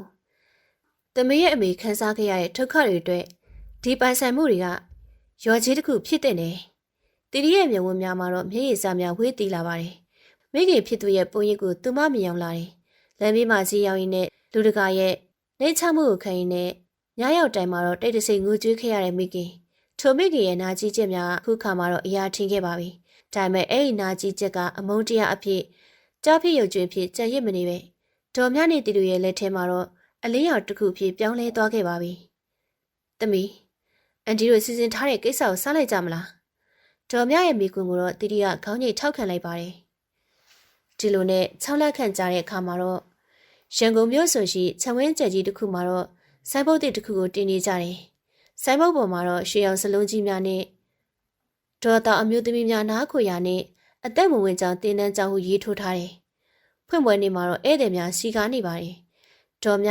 ကြက်တည်ရှိတဲ့ပိုးတဲ့ဝါနုရောင်ဝစ်ဆင်ထားပြီးတော့ရခင်ကလေဖြားနေသူလို့ဘသူမှထင်မှမရလောက်အောင်ပဲကျမ်းမာတန်ဆွမ်းနေပါတယ်။သူမရဲ့ဘေးမှာတော့တီတီကမန်နေဂျာဝစ်ဆုံဖြစ်တဲကြွစွာဧည့်ခံနေတယ်။ဒီနေရာကတော့အိမ်တွေအကျန်းဖက်ခံရတဲ့အမျိုးသမီးများဘဝအခြေအနေကြောင့်လမ်းပြောင်းနေတဲ့မိန်းကလေးများအတွက်ခိုလုံရဖြစ်ပါတယ်။ဥပမာရဲ့မကောင်းမှုများဖြစ်ရရှိတဲ့ငွေကြေးများကိုတော့ထိုအမျိုးသမီးများရဲ့ဘဝပြန်လည်ထူထောင်ရေးအတွက်အသုံးပြုခြင်းကတော့အကောင်းဆုံးသောကလစ်စာခြေချင်းဖြစ်ကြောင်းကိုတော့သူပေါတော်တို့သဘောပေါက်ခဲ့ကြတယ်။သမီးဟိုမှာကြည့်လိုက်စမ်းဒေါ်မြညွပြရာစီတို့တီတီကြည့်လိုက်ပါတယ်။အသက်20ရွယ်မိန်းကလေးတူကလက်ထဲမှာတော့ဆန်းချုပ်တင်တဲ့စင်လက်မှတ်ကိုကန်ဆောင်ထားပြီးတော့မျက်ရည်များနဲ့ပြုံးနေတယ်။အဲ့ဒီမိန်းကလေးရဲ့အပြုံးကတစ်ချိန်ကတော့ဒေါ်တော်မျောလင်းခဲ့ပေမဲ့မရရှိခဲ့တဲ့အပြုံးမျိုးပါ။အမေမရဲ့လားအမေအတွက်တမီးလုပ်ပေးနိုင်ခဲ့ပြီ။တီတီစိတ်ထဲမှာတူတူလေးရီးရွတ်လိုက်တယ်။အဲ့ဒီအချိန်မှာတော့ဒေါ်မြတီတီလက်ကိုဆွဲယူပြီးတော့တိတိကျကျစုပ်ကင်ထားပါတယ်။တမီးအမေကကောင်းကင်ဘုံကနေကြည့်ပြီးတော့ဂုဏ်ယူနေမှာပါပြီးတော့ဒီအလုပ်တွေလုပ်နေသည်ဥမမောင်ရဲ့မကောင်းဆိုးအားစိတ်ဓာတ်တွေကဒီကဘာပေါ်မှာနေရာမရှိတော့ပါဘူးကွယ်ညနေဆောင်ချိန်မှာတော့ဧည့်သည်များပြန်သွားကြပါပြီတင်းနေ့တော်များတို့ကတင်းတန်းကျောက်ရဲ့ဝရန်တာမှာထိုင်ပြီးတော့လက်ဖက်ရည်တောက်နေကြတယ်နေဝင်းကြီးရဲ့ရွှေရောင်အလင်းကတော့သူတို့နှစ်ဦးရဲ့မျက်နှာပေါ်မှာဖြာကျနေပါတော့တယ်တစ်ချိန်ကသူတို့နှစ်ဦးကတယောက်ကိုတယောက်မယုံသင်္ကာမှုများရွေးဝဲချက်များနဲ့စတင်တွေ့ဆုံခဲ့ကြတယ်သူနာပြုတ်အတူနဲ့လေဖြတ်ချင်ရောင်ဆောင်တဲ့လူမမာဒါမဲ့အခုအခါမှာတော့သူတို့နှစ်ဦးကသွေးသားတဲ့ပူပြီးခိုင်မြဲတဲ့တန်ရောစင်ဖြင့်ဖွဲ့စည်းထားတဲ့မိသားစုဖြစ်နေကြပါပြီအန်တီသမီးတို့နိုင်သွားပြီနော်တီတီမိုးကုတ်စဝိုင်းကိုငင်းနဲ့ပြောလိုက်ပါတယ်ဒေါ်မြကပြုံးလိုက်တယ်သူမရဲ့အပြုံးမှာတော့အေးချမ်းပြီးတော့တင်ငိမ်လာပါတယ်ဟုတ်တယ်သမီးအန်တီတို့နိုင်သွားခဲ့ပြီဒါမဲ့အရေးကြီးဆုံးကအန်တီတို့ကိုကိုမဆုံးရှုံးလိုက်ရတာပဲအမုန်းတရားထဲမှာနှိမ့်မှုပြီးတော့ဘဝပြန်မသွားပဲဒီလိုအေးချမ်းတဲ့ဘဝကိုပြန်တည်ဆောက်နိုင်ခဲ့တာမှစစ်မှန်တဲ့အောင်ပွဲပါပဲလင်ကြီးလေးတစ်ချက်ဝေ့သွားတယ်ပန်းကင်းထဲမှာစပယ်ပန်းနဲ့တည်တည်လေးရလိုက်ပါတယ်တီတီကသူမရဲ့ခွက်ထဲမှာလက်ဖက်ရည်ကိုတငုံတောက်လိုက်ပါတယ်ခါတက်တဲ့အရသာရှိပေမဲ့မျိုးချလိုက်တဲ့အခါမှာတော့ချုံမိန်တဲ့အရသာကျဲရစ်တယ်သူမရဲ့ဘဝခီးချမ်းကထိုနည်း၎င်းပါပဲမုံတိုင်းများမြင်မြပင်ပြင်းထန်ခဲ့ပါစီမုံတိုင်းအလိုမှာထွက်ပေါ်လာတဲ့နေရောင်ကြီးကတော့ပို့ပြီးတော့တောက်ပမြဲပါသွေးသားရဲ့ကလေးစားအမုန်းနဲ့အစပြုတ်ခဲ့ပေမဲ့နောက်ဆုံးမှာတော့မေတ္တာနဲ့ငြိမ်းချမ်းမှုနဲ့နှိကုံးချုပ်သွားခဲ့ပါပြီဒေါ်မြနဲ့တီတီတို့ကတယောက်ကိုတယောက်ကြည့်ပြီးတော့ပြုံးလိုက်ကြတယ်စကလုံးများပုံမပြောစရာမလိုတော့ပြီရှေ့ဆက်ရမယ့်နေ့ရက်များကသူတို့အတွက်ပါပဲလွတ်လပ်မှုငြိမ်းချမ်းမှုနဲ့အထိပ္ပယ်ရှိတဲ့ဘဝတစ်ခုကနေရာကြီးနဲ့အတူထွန်းလင်းတောက်ပနေပါတော့တယ်နားဆင်သူများရှင်အခုဖျက်တင်ဆက်ခဲ့တဲ့ဇာတ်လမ်းလေးကတော့ဒီလောက်ပါပဲရှင်နောက်စစ်စစ်နေမှာလည်းဒီလိုစိတ်ဝင်စားဖွယ်ရာဇာတ်လမ်းတွေကိုဖျက်တင်ဆက်ပေးမှာဖြစ်လို့ကျမတို့ရဲ့ channel ကို like and subscribe လုပ်ခဲ့ပြီးတော့အားပေးစောင့်မျှော်နှာဆင်ပေးပါအောင်ရှင်ကျေးဇူးတင်ပါတယ်ရှင်